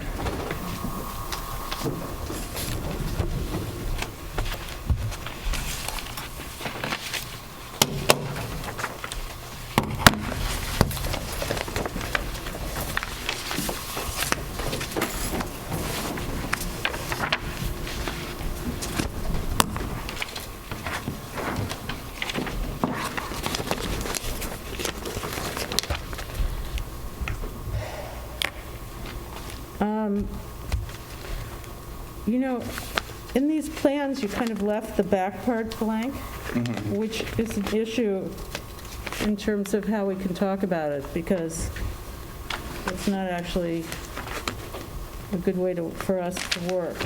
Yes. Excuse me, can I get a name, please, for the record? Hi, I'm Erica Jimmy, and I'm the architect for this project. And thank you for your time. Yes, we did leave the back drawings there. I guess the main reason was that we wanted to focus on the historic house, the historic part. But if I can be honest with you, the other reason was that I was very sick the last week. Oh, sorry. And I knew that I knew that the focus was the main part of the house. And I also understand that, we're asking for some things that we wanted to ask for some things, but I do anticipate that we might have to come back. But that said, I did print out and I do recognize you can't judge on this, but I did print out what the back of the house would look like. You can't, it was supposed to be in by the Thursday. We can't look at, it's not fair to anyone on this board. We already have to look at all these applications. I know. It is actually very similar to what we've already presented. All right, it's but the same unless size. it's entered into the record and we have time to go over it and our historic consultant gets a chance to look at it, it's really not that helpful. Okay. Okay, there's You a can process. reference what's already been submitted as the back, the new addition and the side addition. Perhaps, I don't know what to do about this, because Is it worth talking about? I think it's worth talking about the Okay. preservation aspect. Okay, right. Okay. So, who wants to talk about it? I'll talk about given the massing that you presented in the back, you appear to be able to, you're saving the windows in the rear elevation on the... We are on the second floor. On the primary. And so given that, I would hope that enough light would be provided so that you would not have to add the dormer windows on either side, because the massing of that very simple Greek Revival roof line is, to my mind, integral to the character of the existing building. And having been inside the building when it was for sale, it's a fine building. And the idea of adding the two large dormer windows on both, one on the east and one on the west elevation, to me would be anathema. The main reason that we're doing that is the second floor, which has the two main bedrooms. This is actually considered a 1.5-story house. So those ceilings come down to about 3 feet. So they take up so much room. And so we're adding those dormers to give us head height and make the rooms bigger. I mean, these are really small bedrooms. So that was the main reason to add it. And yes, we do appreciate having that southern light come in on the side. We are using, we're taking the same historic window and putting them up on those dormers, and I was going to try to integrate the fascia so it comes around as paneling so it all works well. That's a lot of windows that are being added. You can separate them more. The other thing, what it does is... Eric, can you just turn that around for Charlie? The picture. Yeah, right. So have it facing us. This way he can catch it on the camera. Thank you, Charlie. Yeah, these are... So... This is that elevation here. You want to rotate the stuff so we can see it? It should be facing the board. It's just the opposite of what you think. It should be facing us. His camera, we're not in charge of his camera. So the camera picks it up. Okay, this is that elevation. So yeah, we really would like to have the head height. It is set back significantly from the front of the house. Yeah, but the side of the house. It's also a facade. But both sides are very visible. Yes. So our historic consultant had commented on some of this. The other thing I would like to say is part of those windows, the reason we were adding that to the bedroom, but the other reason is the stairwell is a very low stairwell when you come up, and the 4 children that are going to live here are all 6'4", so you have... Oh, save it for the judge. I heard that once before. We're only interested in how the outside looks. I've heard that before. I'm sorry. Recently. Okay. Well, I agree with Sarah that the dormers are not characteristic, and Our historic consultant also says so. It's not. And on the west side yard, it'd be 1, 2, 3, 4, 5 windows. So that's a lot of windows. We could separate them and make them smaller. He says. Could you, and again, this is just a suggestion, I'm not sure it's the way to go, but could you gain the headroom by just doing like the top half of the window? Keep the cornice and the frieze, the gutter, Yankee gutter intact along the side, and then do just the dormer above that. So there should be windows up high. So you'd get your head height, which I understand you'd want, but I think if it didn't penetrate the frieze, it might look more friendly, might look more respectful of the existing. What's this, on the east elevation? Yeah, on the west elevation. You're suggesting keeping the frieze on jack and having mislabeled, and the east is the west and the west is the east. You're right. It is the east side. Okay, I'm sorry. so On the I east didn't side, notice. it's labeled west, but it is the east side. Yes, keep the frieze, keep the Yankee gutter, which you're restoring, and then place the dormer above that so it doesn't penetrate the frieze and the cornice. So where are you putting it? In between the two chimneys? He's talking, keeping the, not breaking the fascia. I get board that. and the frieze, but just adding it over. So it would be small windows. Yeah, I get it. Small windows like attic So, windows. okay, that's better. Can we go to the front, though, and just start there? So you moved the door, you made 3 windows, I'm on the second, let's The start. middle section? We're starting with the south elevation. Okay. To me, I don't know why you made so many, what is the reason, the changes that you made, the proposed changes, I think certainly moving the door in the middle section, and then they have 3 monotonous windows in a That'll row. orientate them so that we can see them on the camera. Sorry, Eric. So the other one too, yeah. There you All go. of them, There yes. you go. Okay, let's start again. In the middle section, you've made it so that now, what was a kind of interesting, kind of funky section with these door, 1 window to the left and 2 to the right. Now you've made the door to the left and 3 monotonous windows to the right, which I think is really unfortunate. It goes counter to the original design, and you're For what, I mean, I don't think there's a good, we're trying, so let's just say, for historic preservation, rearranging the windows and the doors is not a particularly good idea. So what drives such a thing? Well, the original design, we were taking out the chimney, now we're keeping the chimney. Yeah. So now the door, when the door stays where it is, it sort of walks right into the chimney, not right, but a little bit to the left. If we move it over, we have a clear line. Yes, but the whole point of these houses is that not everything is symmetrical and clear. That is, look at Mokomato. They have the weirdest windows coming out of nowhere, and that's what makes it a great building. And that's what makes these buildings historic, is that what has survived all these years, and the need to make them conform doesn't often work. Right, so to sort of make it all new and shiny in terms of the spacing is really, to me, completely against historic preservation.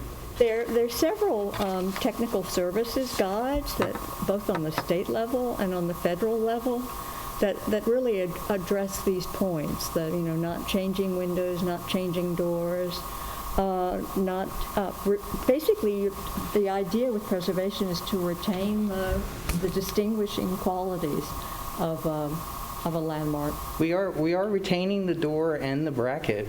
We will be re-shingling it, so we were suggesting moving it over, and then we have more light coming into the kitchen. But retaining versus preserving, I mean, you've moved it down, which is not preservation at all. Mm-hmm. It standardizes the windows in the house. It completely changes the look of the facade. To me, just there.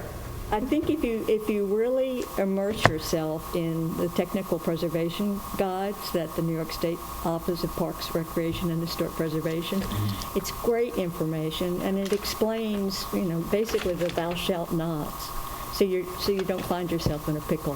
From a preservation standpoint, the idea of you've got a dichotomy from the beginning. You restore the entrance door and you remove the porch that has gained some cultural significance. But on the other hand, you've retained that little shed porch on the middle ground. So it really doesn't add up from a logical standpoint in historic preservation. Right. So I think most of us feel that changes that we like it just the way it is, if you could just preserve it. Yeah, no, if I could just continue to the west, that little shed, which I understand has been enclosed. That is such a charming piece of authenticity. I would hate to lose it. I mean, you can just see the carpenter there doing it. I mean, it's What shed is that? The The little, garagey the thing. garagey thing. you Little know, box. The, Yeah. yeah, and you want to alter it. I understand that you have program you need to accommodate. Could that program be in the new addition so that you could keep that the way it is? On the north elevation. Yeah, just that, that last The tail piece of end. shed. You're making it larger. I understand the need. You want to live in this house, and you should. But I'm asking if you could transfer that program, whatever's in there, to the new addition and keep that. Maybe even it goes back to being a shed. I mean, that would be the authentic use. I don't know if you need that or not. Peter said two words that and Sarah has as well, charming and authenticity. And Sarah couched it in preservation. And that's what's missing here. You retained a few small elements and you pay tribute to preservation of those things. But when you look at this as a layman, okay, I don't see the preservation. I see the door changed on the right-facing door. I see a charming door in the middle of the center section, speaking to the fact that this house probably did evolve from the original structure and somebody added to it. Isn't that talking about the history? And then the shed attached to it, and the little courtyard in the back and the shed, it's so charming. And your design is taking some of that away. Now, some of that is taste, okay? Well, but forget my taste. What is of importance is preserving this house. Adding a shed dormer, whether it be because somebody's 5'6" like me or 6'5", is not an issue, okay? It's not that we're not blind to it, but I have friends that I know who restored houses in Newburyport, Massachusetts, and there was a 1700s house, and even I was challenged to stand up straight. But they preserved the house, and it's beautiful. This is a part of Southampton Village history. My wish is that you think about preservation first, to Sarah's point, change as little. In fact, our code says change as little as possible. Okay? So, and if you do that, you know what? You're going to have a nice house. If you want to do a couple of add-ons to give you some more space, you'll have it. And you know, it's a gem. Okay. here is, this is in the file. It was Zach's report, which you could see in the file, but I could give you a copy I printed out. We've received it. It was emailed. Oh, okay, great. I'm glad you did. Yeah, All that's right. one of the reasons I brought the new drawings and. Yeah, the thing is, we really. No, I understand. I just okay. wanted to be clear. I mean, this is great. This is very helpful. Okay.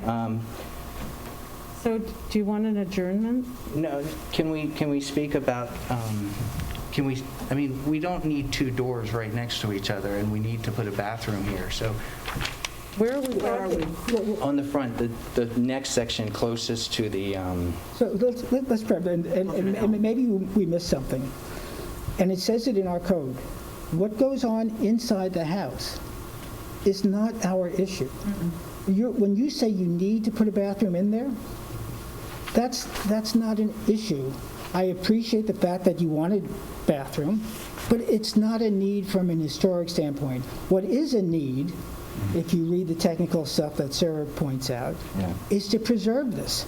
It's been left to ruin, unfortunately. Not really. Well, not really. I'm sorry, I exaggerated. It needs to be.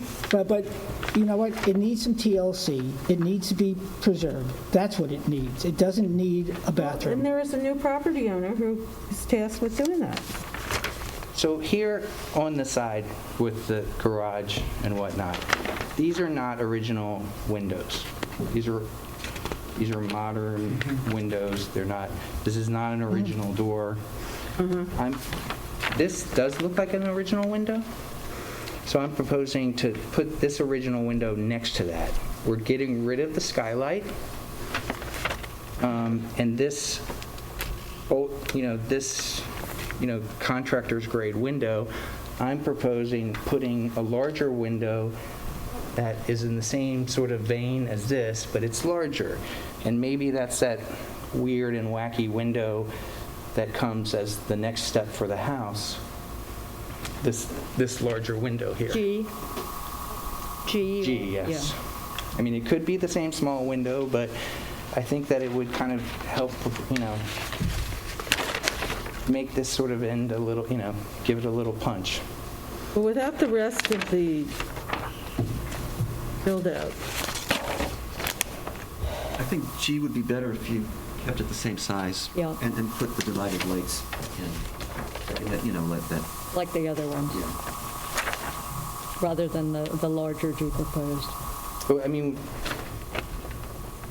better, but it is not an original window, so we do need to change it, and that would really give us, because we don't want to put windows on the side of the house on Elm Street, so it's quite a dark room, and we don't want all the skylights on Elm Street. But this is the Hampton Road elevation is the primary elevation. But I mean, this house has gone through phases through history, and we've made improvements, so I'm hoping this would be seen as an improvement. Right. So you're changing two features there. You're changing the door F into a window. Matching it to the next door. You're changing G, which you're right, it's a contractor's grade window, to an oversized window G. So you're making two changes that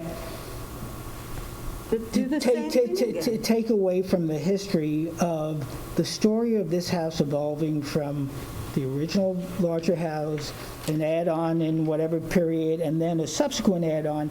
And even the door is, in its own way, when it's funky or whatever, it fits there now. When you change that door out, in my view, to two windows and then add an oversized window, you're adding a modern element that seems to be, now it really does look like an addition rather than an historic add-on that took place at some point. And these accretions that have happened over time have been, the window-to-wall ratio has been repeated over and over again. So by changing the window-to-wall ratio with that large window, I think you've lost the vocabulary. We've added some wall there because we raised the roof. But we don't like that either. We don't I don't like like that. So I'll point some other things. We are keeping and we're reconstructing the Yankee gutters, the wood gutters. Yes. They have been hidden, so we're taking off that flayed piece and the aluminum there. I've drawn in a fascia that's 9 inches. Zach felt that the 14 inches wasn't tall enough, was too tall. And the same with the corner board, but we won't know exactly. I suspect they will be around 9 and 6 inches. And those you won't know until you do some archaeology, basically. Yeah. And that will be, that's it. I mean, it's the archaeology that determines the scale So we'll be repeating of these it. things. Yeah. And then on the west, the west elevation, I was hoping to get a bigger window, a taller window that matches the window here on the west elevation, if 201. West elevation is, okay, the Elm Street, Oh, I see. because now we've got different labels. Yeah, so Elm you had east and it's west. I'm sorry, yeah. So It's really the east elevation. The So- east elevation, which is facing the neighbor, the parking lot. So you were adding basically four windows to the two that had existed in B. B is what you're talking about, right? Yeah, there's B, we're enlarging that, we're making it taller to bring more light into that entry hall. And then we're just matching that, we're adding a fourth window just on the end there. Once again, I don't think you're speaking the same vocabulary of the existing. Well, it is exactly the same vocabulary, it's just an extra window. But what you're doing is altering the window-to-wall ratio. That's what I'm talking about, and the vocabulary. It's a side that's not seen. Okay, so It's this elevation. which elevation? No, we're not talking Elm Street, we're talking about the east elevation facing. Okay, I was looking at Elm, because you had... Yeah, no, Elm Street, we're not doing anything. You would get an extra foot of, So what, where, Well, you So- can be on Elm Street, but we can get to that. Is the east elevation currently marked as the west elevation? it is, yes. And it's on page A as in Alfred 202, correct? Yes, Okay. All right, now we're on the same page. I Okay. apologize. And to that, A shows the addition of a shed dormer. Yes, B which shows the addition of a left-facing double-sized window. On B. And C shows the addition of a window. A new window. And D shows the addition of an addition that we don't have any material on, I think. Okay, good.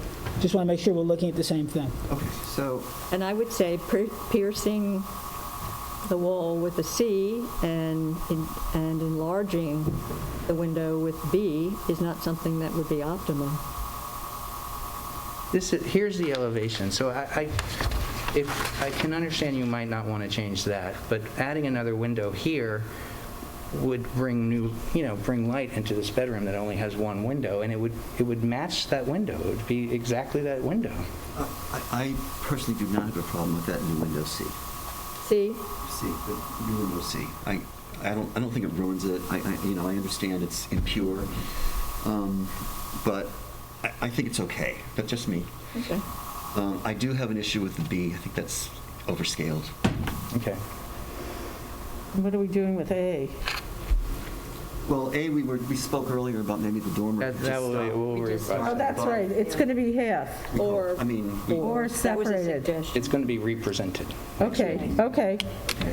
so maybe we should go to the other west, Elm Street, right? No, Yes. Yes. Right. so Yes. A202 is east? Yes, that's east. Yeah.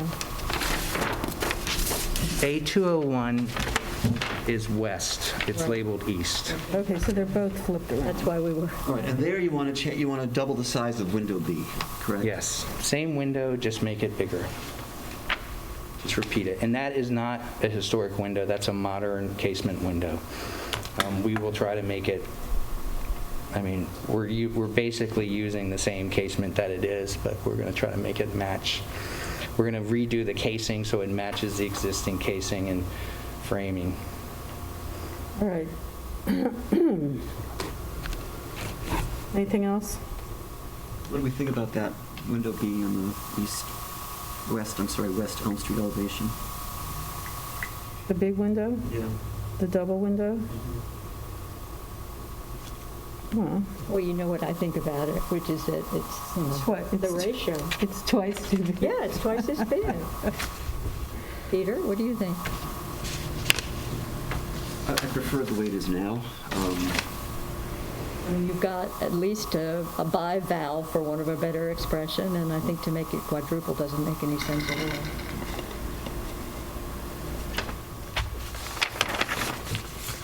Again, I don't have a problem with making that bigger, that B window. And that plus a dormer? No, I don't like the dormers. I don't like the dormers. I think they Dormer at ruin the the same house. time. And Sarah points to a good point, and this is, sort of apropos, I think. Oh, no, it wasn't your application. But if you take each element apart, you may find something of consequence, good or bad, in one of the other. But then when you put it all together, Changed everything. it defeats the preservation that Sarah is communicating. And this building, of all buildings, really deserves to be preserved, and that I keep going back to the window-to-wall ratio. Oh, well, we're making this one bigger, and okay, this isn't so bad, and this isn't so bad, but when you add it up, you've lost a landmark, basically. Well, this is a very rare building that it's so intact, and it's Yeah. such a I mean, prominent down to the position. window sash, so we're, by tinkering, site. by tinkering, and I understand because it's so visible, but by tinkering, you're going to kill her. Well, I hope we aren't going to kill her, and that's not the intention. And I mean, the idea is to, actually to preserve it into the future, to make it, to Right. keep it going. And, We are asking for some things that, in my judgment, keep the house as it is, but that's my judgment, so I'm listening to yours, and we will, we will come back to you on that. One thing you haven't talked about is the canopy. The idea is it's a 1930s canopy. We like it. We like it, actually. We like it, okay. So 'cause Okay, if we I think because it breaks up the kind of rectangular monotony, which I think, Well, it's an addition that's gained, Yeah. over time, it's gained validity. And again, it's so charming, it's so authentic. Yeah. I mean, it's so beautifully, a beautiful piece of carpentry. And it might drop down a little bit more than it should, but that's part of its charm too, as far as enclosing it's the idiosyncratic aspect of this building that obviously is the flavor that we want to preserve, but also the built environment that has existed for such a long time without compromise, including the window sash, which is so rare.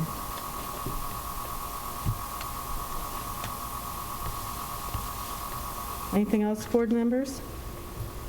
No. So are we going to see you next time, at 3 weeks? Can I Yeah. offer thoughts on the addition? No. No, because No, because it doesn't No, exist. because we're not. Well, I can tell you that our intention is for the addition not to match the historic. I mean, That's fine. if we That's want it fine. to thread in, but That's fine. it's not to be That's the fine. same. No, it shouldn't, it's fine. That's Yeah. fine, and there are options that are presented in additions, and they can be Miesian. I mean, as long as they're well thought out and are subservient to the resource. Great. And I would hope would be a product of our time. Yeah. I mean, I may be a stick in the mud about preservation, but I also like the town.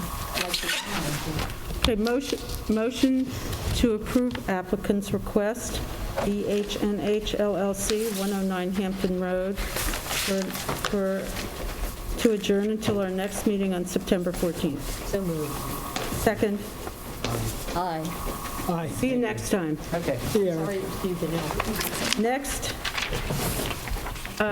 Chris, is 412 First Neck Lane not showing up? Correct. So Nobody's you, present. what? Nobody's present from there, that's what I was just. Okay, so maybe you can, you might, our last one. you could probably go, right? I mean, I'd be That's what willing the to. intent was. Okay, I'm sorry. I was trying to be nice. Okay, thank you very much for your help. Thanks, Thank you. Chris. See you, Chris. Thanks. Next, Jason Kahn, 155 Hampton Road. Relocate and expand the rear of the existing dwelling, construct attached garage and pool house. Good evening, everyone. Thank you for having us back. Oh, yeah. Our job. No, okay, don't come back.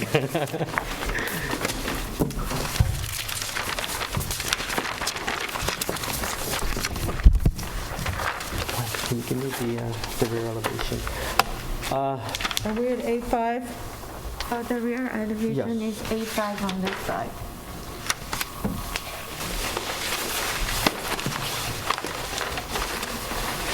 So, I don't know if you guys want me to put out the big drawings we saw before and all the beautiful work we did, but I think we got enough compliments on that. So, is that okay? You want to see it again, or? That's good. This is the last time, the proposed last time. This is the out. This is this time's This is proposal? this Yes, time. yes. Okay, I'm just cool. putting the last time here too. This is the old one. All right, so I guess we're missing one of the member, the gentleman that was before. So there was like three major, I reviewed the video, there was three major objections or suggestions that were suggested to make changes on. And I believe the gentleman, I forgot his, John Gregory? Mr. Gregory. So he suggested, and I believe Ms. Latham supported that, and the chairwoman, that he wanted us to remove this set of windows. So we did. Sorry. The door panels. Yeah, the glass. Oh, Felt it was too much, and Yeah, we removed it. So you went down from 5 panels to 3 panels? right. Okay. 6 to 4. 6 to 4? Okay, I'm sorry. Okay. So this is what we Okay. suggested. Right, six panels of It four, was, okay. yeah, it was suggested to Yeah. us. That's on the rear elevation, got you. Right. On the left facing, yep.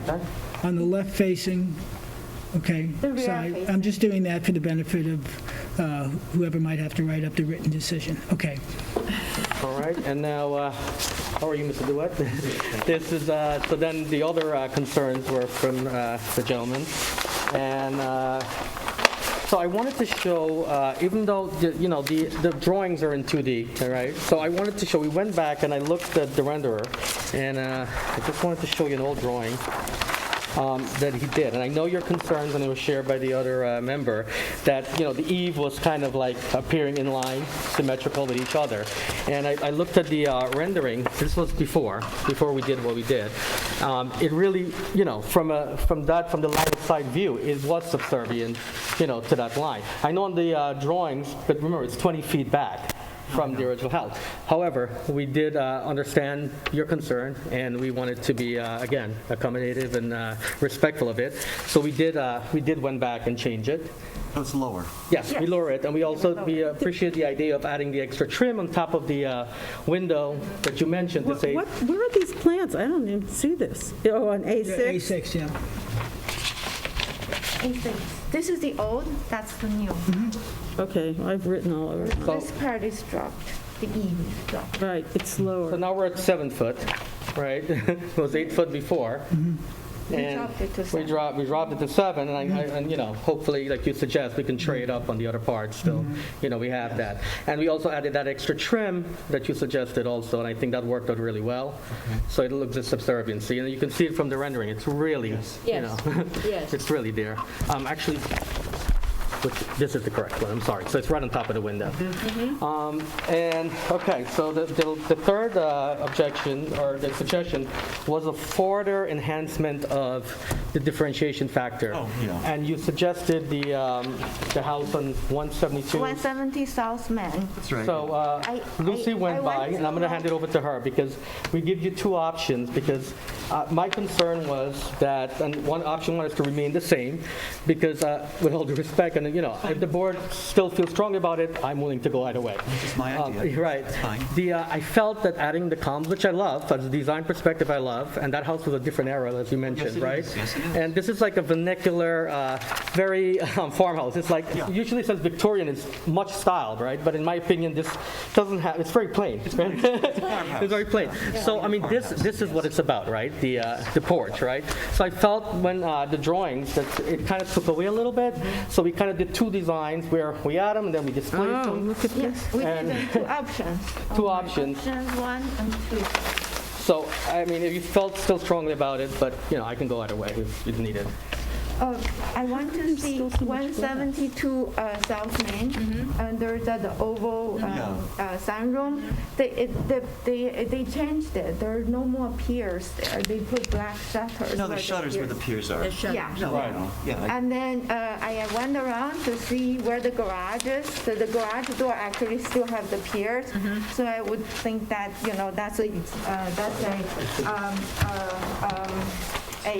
So this is something maybe we can explore. And we also looked at the real estate listing. Portion of the house has this kind of treatment of their window and doors. And we explored that as an option. And This is then, option 2, where we put the columns on the side here. yeah, and we're a little bit Option worried 3. that it's a little bit taking it away from the original Yeah. house. Oh, yeah, no, So I don't like the pilasters. I agree with you. So Well, I mean, it's a beautiful house, by the way. I saw the real estate listing.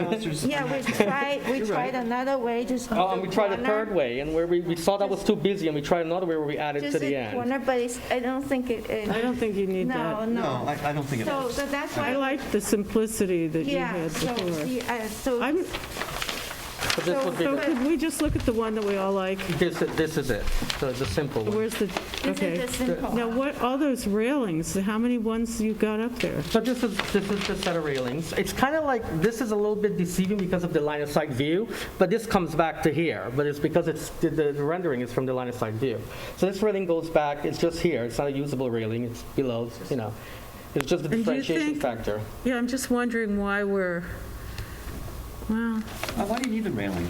You want to show them? yeah, it's sort of dressing up the thing that's not supposed to be Well, dressed that up. was the whole differentiation factor, right? Because it's kind of like, But you've already done that, I think. okay, I mean, I added it because it was kind of like, it looked like, when you looked at it before, it kind of looked like it continued from the existing house, right?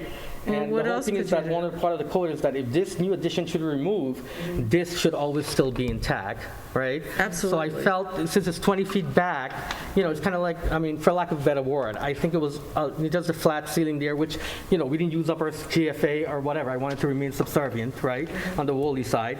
But it kind of looked a little bit, kind of bare, wacky, Right. I'm sorry for lack of a better word, a little bit wacky. I don't agree. I don't think you need it, and Okay. I think it's fine without it. And I like your option one. I would maybe not use that the one corner pilaster. I think I'd lose that. That's option 2. That's option 3.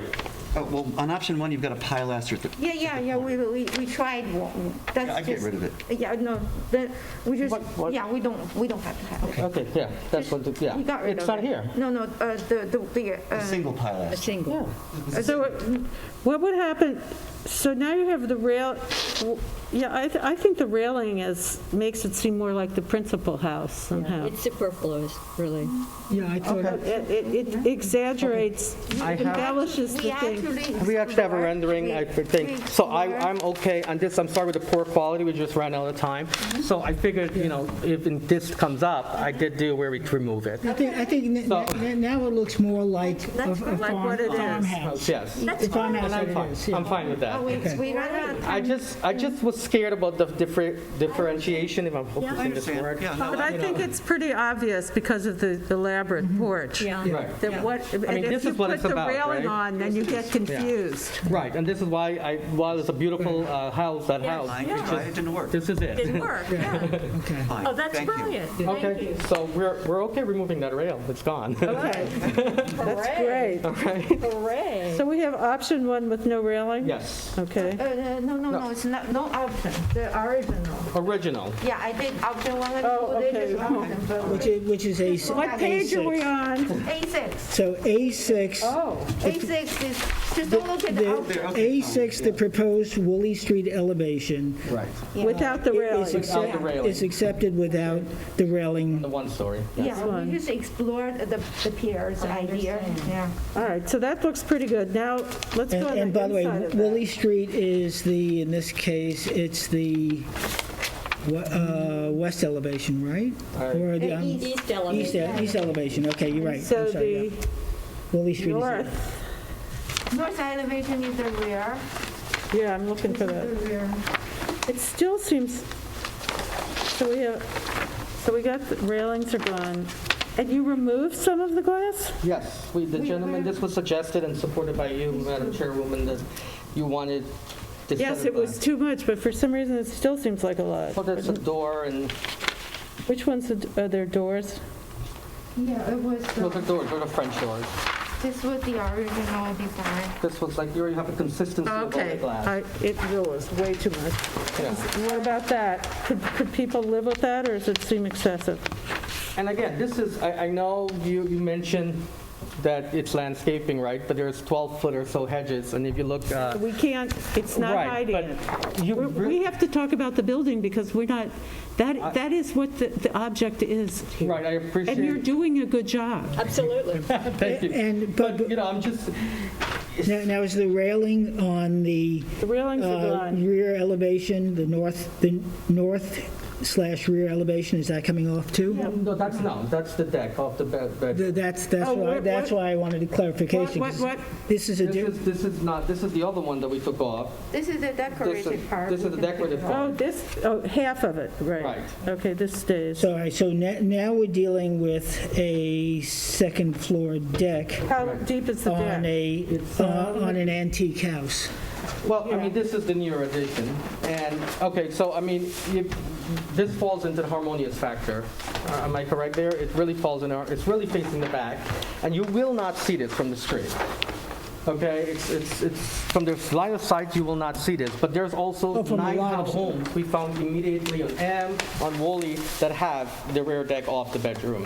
And Yeah, well, that was then and this is now. How deep is this deck? There's privacy issues, that's all. What is it? It doesn't, so it's maybe almost 180 feet, 160 feet from the neighbor. but what is the square footage of the actual deck? The deck, Approximately. Well, I don't know. Is it 5 by 18, or what are we talking about here? 5 by 12? President, can we just, in that It's CUD, like 145 square foot. do you have? Really? Well, 145 square feet, so Oh, I don't know about that. it's. That's what Curtis called a party deck. What, 10 by 6, or what is I it? think it's 11. 11 by 14? Yeah. That's really not something we do much of. satellite view. For reasons that have to do with it. I have- party deck. 11 by 14 is 156. Could we only find the one with the... Oh, we kind of did a satellite view, and there's ones that are bigger, actually. Yeah. What? Yeah, 11 by 14 is a small dining room. And these are some of the neighboring property that all have, the same exact kind of decking. Do you, The What property, here we go. How many address, miles 30 away is and- it from where you are? house is away, not miles. Looks like it's 11 by 17, The deck is... 11 by 17? right on A3? Is it 11 by Yeah, 17? 11 by 17. that'd be 170 plus 11, 181. Well, the deck here, on this side is the street, on the other side is a parking lot, and we're like very far from the back, almost 100 feet to the property There's a line. parking lot behind there? Yes. Yeah, on this side. This is the commercial building with a parking lot on this side. And I give you the... Yes. Well, that's not, that's an ameliorating, we had one other guy like this. If it's a parking lot, I need to see the part with the parking lot. This is the view from their parking lot for our This is house. the This view is my from the house on parking this lot. side. Oh, I see, and this Yeah. is commercial This is building? the parking lot in the back. Yeah, it's... All right, well, I'm not so down on it as I was, because if it doesn't bother people and then no one's seeing you. And, we have, it's so far back from the neighbor in this side. It's far from the It's property. really far. Okay, I'm And, I giving must in. say that, we really appreciate the feedback. Should I stop? Let's just keep moving. All right, I'm not down, I could see why you could have that, Thank even you. though it's an unusual circumstance, but having a parking lot is a whole different. Can I make a comment about the front Yes, sir. door? Front door, I know we're not supposed to worry about the inside, but I did look at your plan. And I'm going to the inside because there's an outside implication. It would drive me crazy going down that lovely stair every morning to have the window off center in your stair hall. From the inside. So we had no choice because we, Well, wait. Is it second floor? the second floor. Yeah, the first floor, I'm suggesting that the window and the door be shifted southward, the front door and the window above it be shifted southward so that it will be more More in regular the on center of this, that? more regular on the elevation, and it would, if it were centered on your stair hall, it would achieve that. Just give us a chance so we can just get on the same page with you. It's number 1 on A6. A6 and more. Can you go there?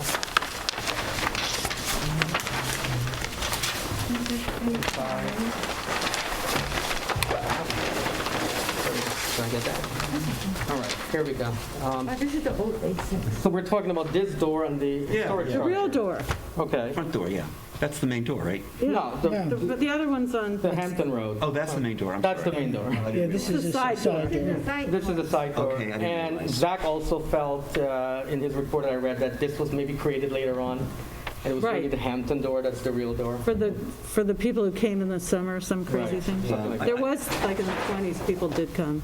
Well, I mean, I've spoken to my I think neighbors, it's- by the way, who all said, and this is in effect because I'm a preservation, well, I try to believe I am, but, their eyes popped out on 4 neighbors. I didn't speak to the commercial side, and they were shocked that we're, preserving To this. fix And they're it? like, what? No, I'm like, calm down, it's gonna, hopefully we get through. It'll be all right. But, It's a big it was, house. like you said, it was quite the interesting history of a party house and rats. Was it? and Oh. Very, Was it interesting, crazy party house, and, from the inside, which I don't blame you guys for not going in because of, all the crazy issues. They'll fix But it. there was some interesting, which I don't want to discuss on the record, but, from the neighbors I heard about the Part of the cultural patrimony. let's not, since it's my house and my, family's gonna live there, I don't want to. All right, so maybe you do what you want Do what you want with that. with that door. It does, Okay, that's the least of my concerns. I think it's pretty good. thank you. I think you've shown Are we at a point of accepting? Well, I still have a problem with the gables on the addition. I think the gable should be reserved for the historic house. So I would really ask you to, your reconsideration of that, Mr. DeWitt. Our and you can see how much we have conceded in the spirit of the code and, the harmonious factor. But I don't want to say anyone is right or wrong, because I understand a lot of this is judgment, right? But the historian said it is consistent, right? And we did drop this in our 7. So this would be my only hope. We did play around with the flat there, and we're like 6 feet to be subservient to that eave. And I do understand maybe you're, more skilled or, what have you, but we did play around and it just didn't work out.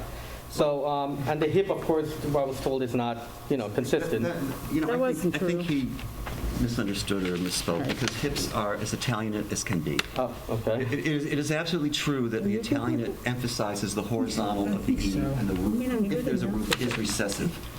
But, I've got National Trust of Historic Preservation. That's a hip. That's an Italian with a hip.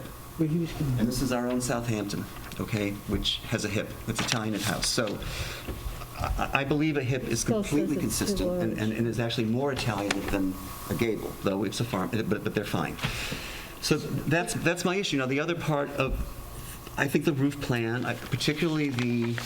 I tried. You did clean it up a little bit with what you said. I did redo the roof plan. Well, okay, so let's look at the proposed Hampton Road, A5, number 1.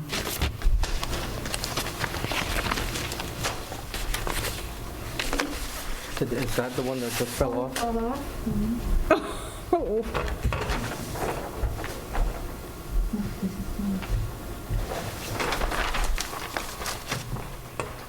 A5, yes, I find that half gable disturbing. Sticking out? Yeah, I find that disturbing. This is not the half gable. Well, I know it's completed behind the roof. This is not the gable that you're talking about now. Well, this guy, this thing, that half gable that peeks out and beyond. I know it completes itself behind the roof. This one. Right. It is this one. Yeah. Not this one. And this is, you don't see this at all. I mean, this is the view from where you would see that. It's very hard to get a view from the left side of. Well, this is new though, right? Isn't this new, this piece? Isn't this piece new? That is the rebuilt edition. Yeah, okay, that gable on top of that new piece, I find jarring. I think the whole roof plan is way too complicated, and if you did a simple hip, it would be so much more recessive. Jason, does that show in your rendering? Do you have what's on A5-1 in the form of a rendering? So that would be It's Hampton Road. That's not the Hampton Road. That is the parking lot, the neighborhood. Hampton Road? No. Oh, the Hampton Road. Yes, I do. That's the original drawing. This one is. It's the south elevation, the So, Hampton yeah, Road on the elevation. rendering, it does not show it. I don't believe in the Hampton Road it wouldn't show. It's all the way in the back. No, I know it is. It's all the way in the back, and it's a very small pitched roof, and we really don't want to do a flat roof there because. I don't want you to do a flat roof either. We feel like we boxed you in, and I think Peter's trying to unbox you by saying that you could do a hip, but. I think it's completely acceptable, and I think you should utilize the volume of the roof to extend your ceilings up. I realize that when you lower the plate, you lower the eave line, you could lower your ceilings, which is not desirable. And so I was encouraging you to use the hip and use the volume so that you could get the ceiling height up to something desirable, 9 or 10 feet. Under. Right, but again, then when that was brought up, with all due respect, it was then immediately then counter and said, we don't want to introduce another roof line. So, I mean, this is really hard for us. And I understand completely. I sympathize, and you're correct. You're correct. Thank you, ma'am. When we lower the plate height to 7 feet, it goes wrap around the whole new addition. So even in the front here is lower too than the original. No, it's the gable. Everything Okay. is wrap around, everything is dropped. That's my only objection. Well, The roof plan and the gables of the addition. That's my objection. I did redo the roof plan. It's still very complicated. It doesn't need to be that complicated. It really doesn't. where are we here? I'd like, and maybe it's been addressed. So Zach mentioned that the east side, the east elevation, the Woolley Street elevation reveals how large the rear addition actually is. Its massing is handled appropriately by stepping it down in 2 stages. And the architect, blah, blah, blah, blah, blah. But the volume seems too large in proportion to the historic house. Rearranging the fenestration of the existing house to satisfy an interior program is also not preservation. So I'm challenged, and I'm looking for my board members' input and maybe being able to see 3-dimensionally when I can only see 2-dimensionally. Is that volume still a concern? What's the square footage of the addition versus the square footage of the house? Right, so it's approximately 1,000 something less than the existing house. And the floors, if you do just the one floor, it's maybe like 700 or 800 below that. And in terms of what we added... So wait, that's well, let's deal with percentages. Okay, not nominal differences. So the main house is how many square feet? I believe it's around 2,800. 2,800 square feet. The addition is how many square feet? Below 1,700. 1,700. 15, I think 15. So what, 20, you said what, 28? 2,800 and something. 17 over 28, so that's about 55%, something like that. In terms of what was there and what we added, we only added 200 square foot on the second floor and added only 500, which is, and we did not increase the footprint of this house. There was a massive deck off of the one-story extension, so we did not go beyond the the footprint of the house. No, I know, that would be obviously not subservient. Right. The question is, subservient is, it's a calculation, but it's also, and more importantly for the board here, is a visualization and a judgment. What I'm asking, just hold on a second, Jason, is my fellow board members to help me out in visualizing this, because I'm not getting a good sense, have we adequately addressed Zach's concern? Well, and maybe Jason has. Yeah.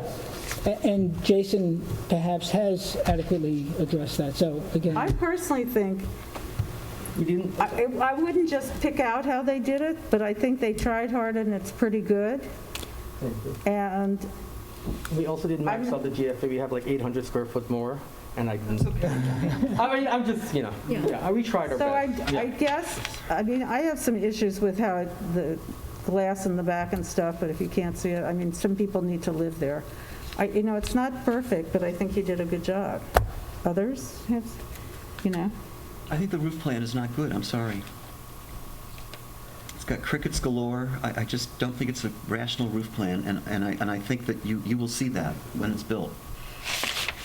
Perhaps you should do an axonometric from the top so we can, it's hard to visualize. I know, I can see it, but it is very difficult without a drawing for others to see, a 3-dimensional drawing. But, that's just me. So I've said enough. So, I understand this is an historic district, and we've gone, and I know you guys have appreciated that, we've gone above and beyond to try to even go back to stuff that have been altered, not there, in terms of measurements, brackets, in terms of the historic, it's not a landmark, but it's, the contributing factor, right? The porch and the main house. And we've gone, I believe we've done really a good job, if I must say, in keeping that. And we've also given up a lot, and I understand it's not everybody gets what they want, and I appreciate the gentleman's, being an architect, what have you. Everybody has their specific taste, right? But we've given up a lot, the color windows, the side lights, the high ceilings, coming up to 7, the size. And I feel like, I ask, for some consideration to, at least approve it here. Okay, so I'm just going to, just point out one thing, which illustrates why I don't like it. The way you have these two gables crashing into each other, and you have to solve it with a cricket to drain. It's just such an ad hoc, it's a crappy way to do things. That's my view. And I appreciate that. So that's it. It's and again, I think actually there is a very simple roof plan that you could achieve. And I think that if you did a view, a three-dimensional view from the top, it would reveal itself to you. We went back and, to do the roof plan like you're mentioning, the subserviency, luring, creates quite a complicated roof, right? It doesn't have to be this complicated is what I'm trying to tell you, okay? It doesn't. So I can't say anymore. Well, I'm not up there on the roof. I'm ready to approve it. I know, but Susan, a crappy roof plan shows an elevation. It just does. I just feel like we can't build their house for them if they want to have. All right, I'm just. I don't. So if it was a hip, it would be this? Is that what you're saying? Susan, if you have 3 yeses, I'm going to need some clarification on the plans before you close the meeting. Just wanted to let you know. Of the plans that we're accepting? Yes. That's true. Yeah, so we were removing the rails, the rails. Yeah, so we'd have to redo that. I mean, make sure you're there first, of course. Yeah, I don't know if we're there. But I'm just saying. You have to get rid of the railing. We need marking. clean plans. Can I print it and bring it over before the meeting is over? No, the meeting's going to be over, but we might be able to. I don't know. Let's get there first. I'm just saying, this is the hole in my notes. Yeah. Is which plan? Yes. In the past, I marked the existing sign on it. Uh-huh. Well, they would be the big. I've got original proposal A6, proposed Woolley Street elevation, but no railing. That's got to be marked. That's right. That's right. That's actually accurate. So we just get rid of the railing and I'll sign right next to it. Okay. Well, if I'm not sure they're going to approve it. I just feel like, I'm actually ready to approve it. I don't think it's perfect, but I don't know if there is perfect. And I feel like the part that I'm more interested in, you did fix the presenting 2 sides, the historic sides. And although I think it's a big addition in terms of its square footage, it is subservient to the original house. That's where I'm coming from. Obviously, Peter is not coming from there. Peter, are you concerned that the crickets also that you're going to have leakage? It's not our concern.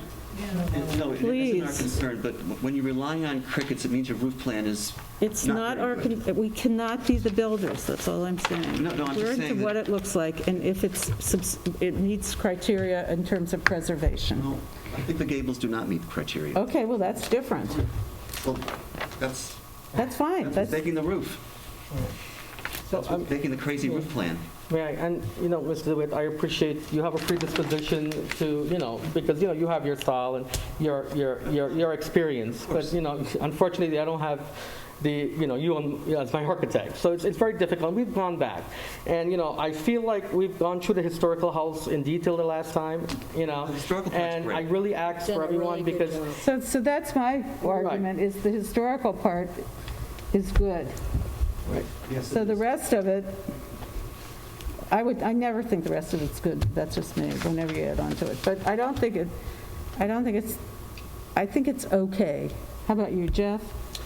Yeah, I'm trying to visualize what the hip roof would do that would change it so dramatically that it would cause me to vote one way or the next. And if I'm correct, so Peter, on A5, your concern is on 1, the left-facing addition, or gable as you're calling it, which is marked as, and my glasses are, I don't know, what's it, 12 over whatever the heck it is. And if you had a hip roof, it would lower that angle. Is that what you're saying? Yeah, you wouldn't see that. It wouldn't be a gable. You'd have a flat Just be the eave. roof. It would be a Well, it wouldn't be flat, would it? No, the eave would be flat, but then the roof would slope behind it. There would be a roof. You wouldn't where have a the gable is. profile. The eave would be flat. Where this is, here's a wall here will become a roof. So here, that's it. So that would become So, flat. but they're losing space that way, no? No, not with a hip. Why not? You get- They got a window there. You do lose the... No, the eve is flat. The roof rises behind the eave. You do lose the height there. No, you don't. So what would that then do to the, Not much. what would be the east elevation? Is that what it would change? It doesn't, I mean, this is what you're looking at. It doesn't show, and we took a picture of that view, a closer view, and really, the whole house is hidden from that view. Right, hidden though it may be. Yeah, hidden's not our I'm thing. trying to look Right. at the house. So when I look at From the Hampton Road? rendering, and then I look at A5, Right. right, so what Peter is talking about is where your finger is, Jason. Right, this is all in the there. rear, yeah. And if you were to, which is not visible there, and I don't know if that's because it's taken at a slight angle? No, this is taken at a front line of It's sight very view. hard to see because You it's... cannot see this from the line of sight view of Hampton Road. Okay, You're so- right there. You cannot see it from Hanson Road. So that's the perspective So that we would that's, see. that's, it's not, if you can't see it from, Right, but I mean, road. it is on the plan, so I mean, in theory, well, I don't know why we can see it in the plan, which is two-dimensional. the plan's Because it's drawing- two-dimensional, versus right? three-dimensional. Same thing with the lower eave. When we look back at the rendering, the eave actually, because it's 20 feet in, was actually very subservient. But we to accommodate Mr. DeWitt, we did lower it to 7 foot, which Okay, this was I a very see hard that. pill for me and my family. It's like 8 foot we couldn't have, and we already lowered to accommodate the member before the other ceiling. So we really wanted, again, we gave all that up. I mean, I would really ask. I mean, we went through the historic house before, and I did ask for a review of the whole plans, and those were the 3 main objections. And, economically, this is, and I understand, I bought this house, and it's not your concern, right? But, it's costing my family and I a lot raising this house, the additional expense and what have you. And I didn't come in here and said I want a demo permit. I knew because this is what I do, and I love preservation. But it is financially very, tough, and I really would appreciate, this is why I said, please, and I understand, I don't want to rush, but we went through a lot of work behind the scenes to get to this point. And it's a tough, thing to figure out to match everyone's style and things. So I would really appreciate if we can With have the it. corresponding result of what Peter is asking you to think about, a hip roof, would that then be on A7? Which would be the west, would the impact be on the west elevation? In the center of number 1, proposed west elevation is A7 would So be, you would have a peak, you just have a slope roof. here. yeah, you'd have a sloped roof. You don't have a slope here. You wouldn't have that vertical at the. You won't have this line, you won't have a slope. That's correct. That's right. you wouldn't have that slope, you'd have a slope. A receding And then, slope. Just do me a favor, just draw it in there, just so I can get a sense of it. I'm not as conversant in draftsmanship. with the pencil. Yeah. Oh, my God, now I should see some. So, Okay. so you would do that, and nothing else would change in the roof? No, just a hip roof. So I'm missing the significance of the impact of that, and I'm not sure that sways me one way or the other, whether it sways me towards Peter, our argument, or your argument. You're both dead set, but what you're drawing on the diagram doesn't seem to be a lot to argue one way or the other. So I'm sort of a little bit indifferent, but you need 3 positive votes. So I don't know, Sarah and Susan, where are you? I'm positive, but Sarah, I don't know. Well, the thing is, we didn't really go explore the hip roof because the historian said, Right, it was shut down. he says don't do it, so we didn't do it. Yeah. Otherwise, we would have really I agree. I understand, I understand. But that would also, if you were to do that, one of the crickets would disappear, yes? Yeah, you lose a cricket. The The hip won't get rid of it. the volume that you're adding, you know. But you know what? This is just not what we're supposed to be talking about. All right. Either yay or nay, it's what it looks like. Is the new part acceptable with the historic part? Isn't that what we're supposed to be doing here? Mm-hmm. So from my perspective, since I'm not building it or owning it, is that it's acceptable and that you went to bat for the historic parts, which I think you did a beautiful job on. There you go. So I'm a yay. So do you don't want to get voted down is the problem here. Right. And So we're missing a member. We would like to ask. Ms. Lewis, I So really how would are we- appreciate how- your vote, and I would appreciate your Sarah. vote, Mr. DeWitt. I did went back and I accepted a 7-foot ceiling, and I was hoping that would, yeah. Listen, I'm sorry, I come with too Okay. much knowledge, okay? I apologize. All right, so wait. Sarah, where's? So do we have 3 votes? We have 2 over here. Let's go. We really, I mean, If you're not sure, we can wait until you I get don't John's. 3 more input. weeks.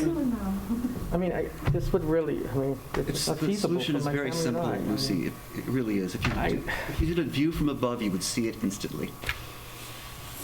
We But can't Mr. DeWitt- demand a particular roof. We No. can't No, of course demand a not. particular roof. No, all you can vote is yea or nay. So What's your idea, Sarah? Susan's a yay, Peter's a nay, I'm sort of indifferent. If it's go back to the drawing board, then that's where you are, but you can't say it has to be this. Well, I'm concerned that, I can't talk about a roof that's going to leak. You really can't. I'm sorry. It's just not our concern. Everyone's roof leaks, by the way. At one time or another.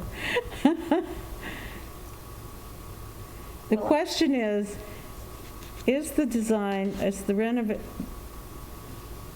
renovation of the old house and the addition appropriate and acceptable to you? Right? So that's your choice, but if the other choice would be that there is a 5th person who's not here, which would give you a little more leeway, but it would cost Right. you 3 weeks. I know, and, I don't want to be disrespectful, but, we did went through the main That structure. doesn't work. And this is, I understand, but, That really we doesn't really, work. it's. We're trying as hard as you are, sir. Right, and Honest we to really, God. and I hope you guys realize, and you did, Madam Chairwoman, you have acknowledged that, we really always go back and get the feedback and come back with Right. what you've asked, And you right? have. So And this that's wasn't why asked specific before. feedback can be difficult to digest. Right, and it because was mentioned, and it causes was- trouble. It was told immediately that, Couldn't have a hip roof. it's inconsistent, don't introduce another roof line. Right. And I appreciate the gentleman's passion, but this was what we heard. All and right, this is so, what we well, we don't have, I actually really did do the roof plan and created the trough you mentioned. Maybe I didn't do the high standard, but I did. all right, so It's a geometric do you problem. want, so he's a no, so it's on you, Sarah, or you have to come back because there'll be 5 people. But you could keep your plan, and you could go that way. I mean, can I get a pooling? Would Ms. Latham consider the approval? I would feel better, to be honest with you, if we had John vote. Yes, well, but All right, and that's, And also that would take into consideration Zach's talking not about the hip or the flat, because I do think he was in error, but the massing. But you have come so far that it's painful, I think is probably the best way for me to describe how I'm conflicted. So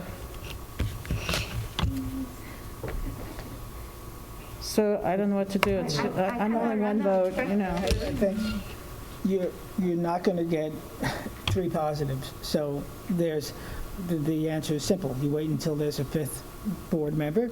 There'll be further discussion, and in the scheme of things, I know it's a pain, I know it may even be costly, but to wait 3 weeks in the scheme of things is just that, it's 3 weeks. And in the meantime, maybe follow the idea of an axonometric, so you see if geometry solves it. But, we can come back here with all the respect, and then we Jason. can have a historian said, oh, no, why did you introduce the hip, right? Jason. And that can go the other way. It's as simple as you need 3 positive votes. I understand that. So you can ask for a vote and go in a written decision tonight, and you risk the fact that you may get denied, in which you have to come back and start the whole process all over again. Or you can wait 3 weeks, Right. which I know is frustrating. It is for us too, okay? But I know more so for you. I'm not even going to be the dentist who says, I'll feel the pain worse than you, but, it's simple math. You need 3, you have 2. I understand what you're saying, but I feel like, we've given up so much, my family and I. Jason, you need 3. It's not about that, I wish it were. The problem is there aren't 3 votes. So I would like to know What is it that we do now? I mean, can I do in order to get Sarah's vote, Ms. Latham's vote?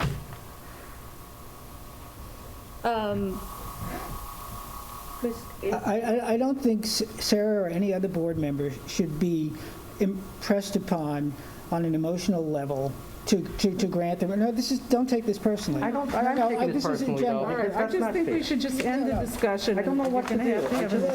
Here's what to do. This is trouble. Here's what to do. You need 3 positives. You only have 2. So you can request an adjournment and come back. Or you can force a vote tonight and get a denial. So I don't want a denial. I don't want to force Well, we've come a long way, Mr. Broadleaf, and we've really shown, the adherence to everything that you guys have mentioned, everything. Everybody said that. Right. And this is, we've said it before, and perhaps maybe we stepped over the line in a couple spots. We can't design your house. Here's the simple math. You need 3 positive votes. You don't have it. So can I have a cooling? I know the Madam No, Chairwoman. you can't. We just have to let it go. Do you want an adjournment? I think it's pretty clear what the pooling is. It's not, there's no subtlety here as far as I can tell. Understood. Just want to know, I don't think we can tell you what to do. I think you should come back And get a vote. and get a vote. Motion, are you asking for an adjournment? I'm sorry. I mean, I would be, but I just, at this point, I feel a bit defeated here, and I don't know what I can do. I don't think you should feel defeated. You should just wait until the 5th person comes. Most of it is really great, okay? I just have one quibble, one only. Yes, but at a certain point, we have to stop building their house I for went them back and I say yes lowered or it to no. 7. I took a 7-foot ceiling. You did everything. And I did. And I went Okay, back, I let's explored the house. let's not go over So it what do I again. do now to come back? And, I come, You come back with an additional vote, and you get your vote. Probably. Motion to approve applicant. I don't know if the applicant asked for an adjournment. Did you ask for an adjournment? I don't know otherwise you're going to get a vote, because those are the 2 things we can do. Do you want to vote? You're going to get voted down, which I think would be a mistake, and I like risk. But I wouldn't do it. That's not clear to me, but those are your options. Okay. Adjournment or ask for Or a do you vote. want to vote? But I just if you think get feasibility, denied, you're economically, denied. If you're denied, you got to do the whole thing over. I don't even think that we could, we worked really hard to preserve this, and this house is falling apart. You've seen it yourself, and Can I speak for you for a second? Man. Sorry. First neck is out there. Okay. Well, they didn't give us any plans. I have no idea. He's at the door. I just went out and he said he's for First Neck. First night, going to construct 2-story addition to dwelling. Okay. So the problem is that if I change the roof plan, I will be changing all the elevations. No, you won't.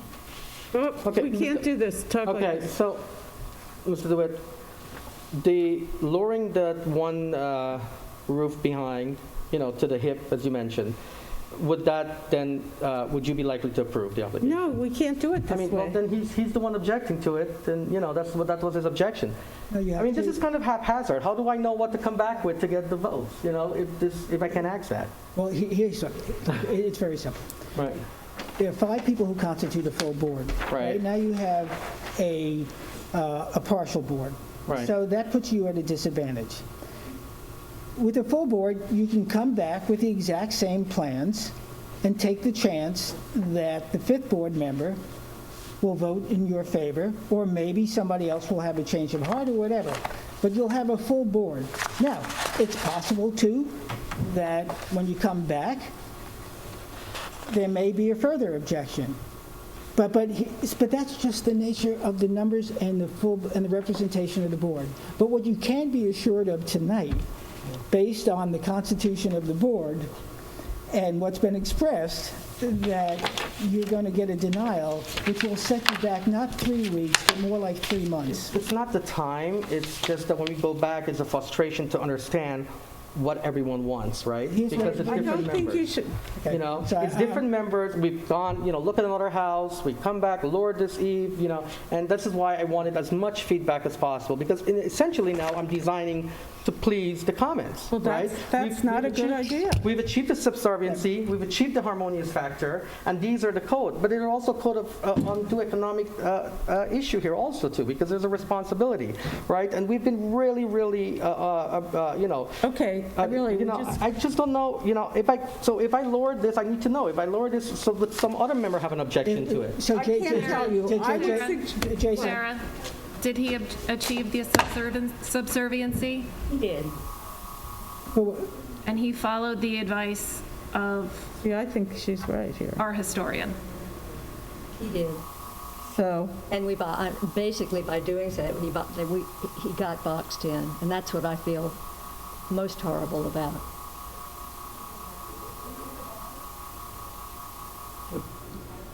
We're going to get boxed in. yeah, so it's just the nature of going before a full board. If this is the plan you believe in, come back when there's a full board. And it's going to, okay? Sarah, is it the addition that's preventing you from voting yes on this tonight? Is this a hip roof? That, I believe that would help, well, but that we don't have a plan for that. That's even worse. The hip what? That's even worse. Yeah, I agree. No, This can't be. you can't tell them what to do. Exactly. Well, you are.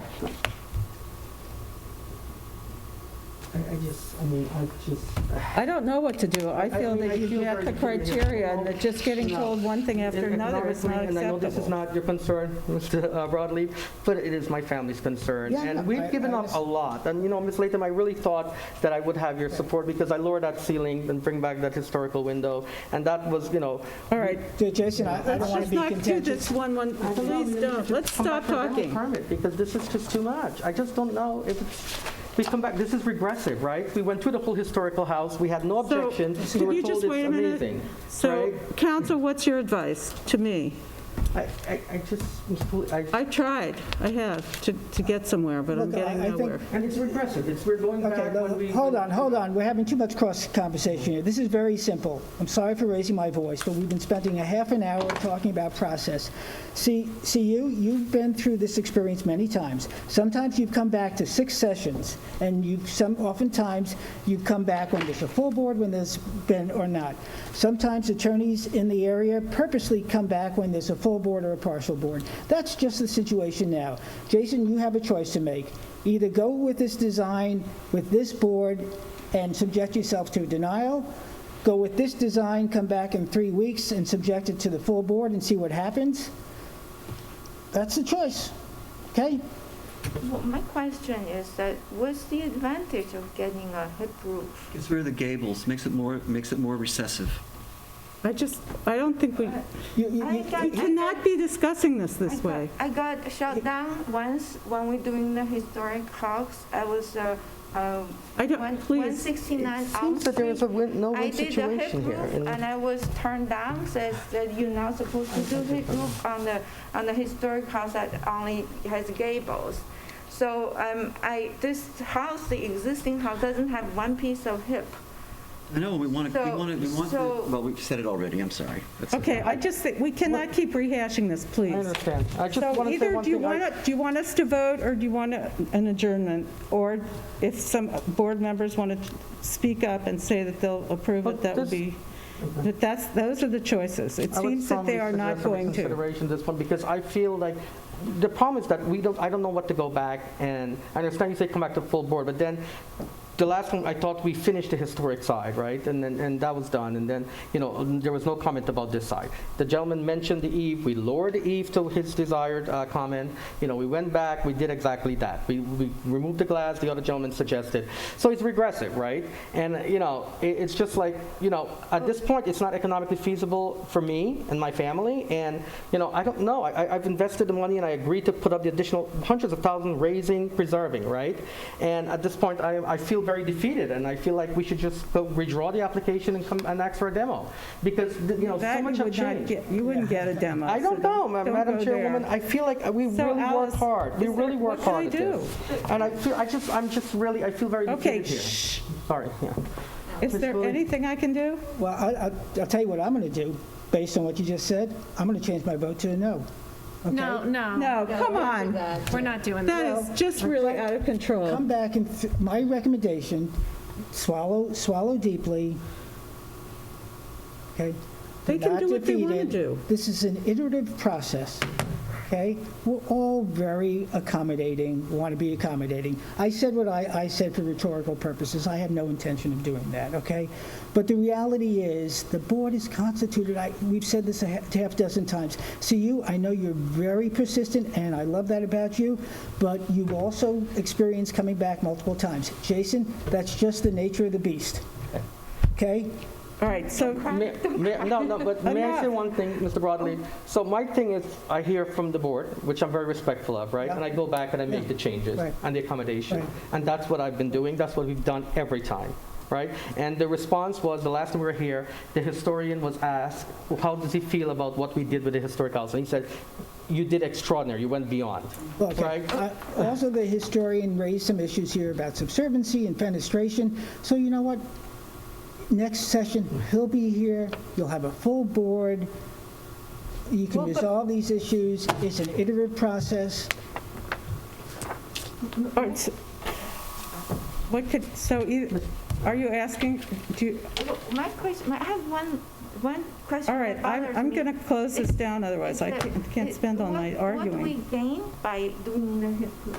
That's what I want to know. I don't think that you should consider that one person telling you to do a hip roof is going to make you gain anything. I don't know. Part of what you're saying is... I don't mean gain a vote or something. I'm just saying aesthetically or something, what do I Answer that gain again by? for the third time, fourth time. When you have a hip roof, you don't have gables. When you don't have gables, it is more subservient to the gables on the resource. That's the reason. I can't say it in French. But the historian said that it wasn't appropriate here, and they acted on that advice. So why are we preventing, what is your recourse there for your voting? I mean, that's exactly what they did. So I feel like, that's the deal. You don't have to take the historian's advice. But that was the directive that they took. I feel I don't know. I don't know what to do. I think it's unfortunate, I'll put it that way. But no one's budging, are they? I'm not. Sarah, you're not budging? Okay, you're going to have to get an adjournment. Are you asking? Reluctantly, are you asking for an adjournment? Very hard, very difficult position, but yes, ma'am. I understand that. May I thank... Motion to approve. Thanks, Jason. Thanks to you. You've been very patient, and I'm sorry if I was Motion to reactive. It's okay, sir. I mean, Motion to approve also on my side, it's... request for adjournment. It's actually triple, right? So moved. No. Second, aye. Yeah, it's going to be another sleepless night. See you on the 14th. I don't know what you said. Next, Woolden Manor, 16 Gin Lane. Is there a letter in the file requesting an adjournment until September 28th?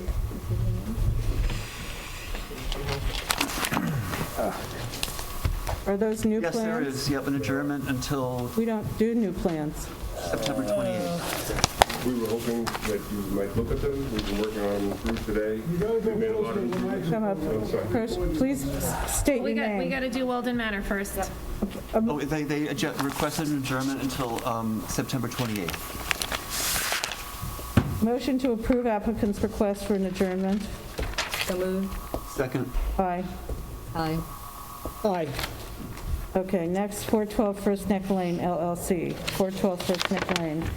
Plans are required to be in the building department by Thursday, noon on Thursday of the Thursday before the meeting. We need to review the plans. You're coming in and showing it them to us. Cold. Is really. We would certainly not expect any kind of decision or anything. We were just. No, I like the know you opportunity to don't expect a introduce- decision, but we have the right to review the plans, and to just be lectured at and shown these things is not really a good position for anyone on this board to be in. Well, we weren't going to lecture. We were just going to introduce Oh, you the were going to project. lecture, because we have no recourse. We can't see it until we haven't had any chance to see anything. And you didn't call, So my inclination is that we don't really want to see those plans until the 14th of September. I hate to be so harsh, but it really is difficult for us. Then we get to go over it again at the next meeting, which is a time waster also, because we haven't seen the plans. And I'm It's very hard to work Yeah, with we the board. work hard No, too. I That's just. understand. To me, it's I like, don't wanna argue. there's a process, and the problem is that people abuse the process, and I've sort of come to because of COVID, and that we have to get these plans, we can't be together, it's complicated. So leaning over the plans and reviewing them all of a sudden is really not a good way to work. So I am reluctant to view them. Yeah, I'm sorry, guys. So how do I handle that? I'd say the file is incomplete if you want to drop Yeah. it off at the building department, but we get a package like this to review, and we spend time on it, so it would be unfair to you, as much as it, at this hour, is a bit unfair to us, to sit through and present those plans de novo, when we're not going to vote on it. That I can assure you. This is a very substantial house, a very substantial project.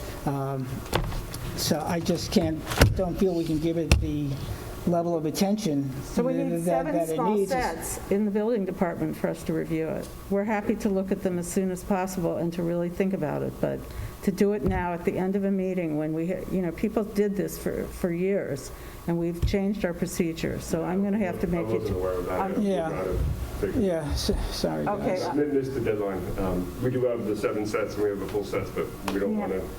Okay, then they produce these packets, so we really can't just put it in the building department, otherwise we're going to screw you up, because then we'll forget that we got them. Okay? I'm sorry, and I know you waited.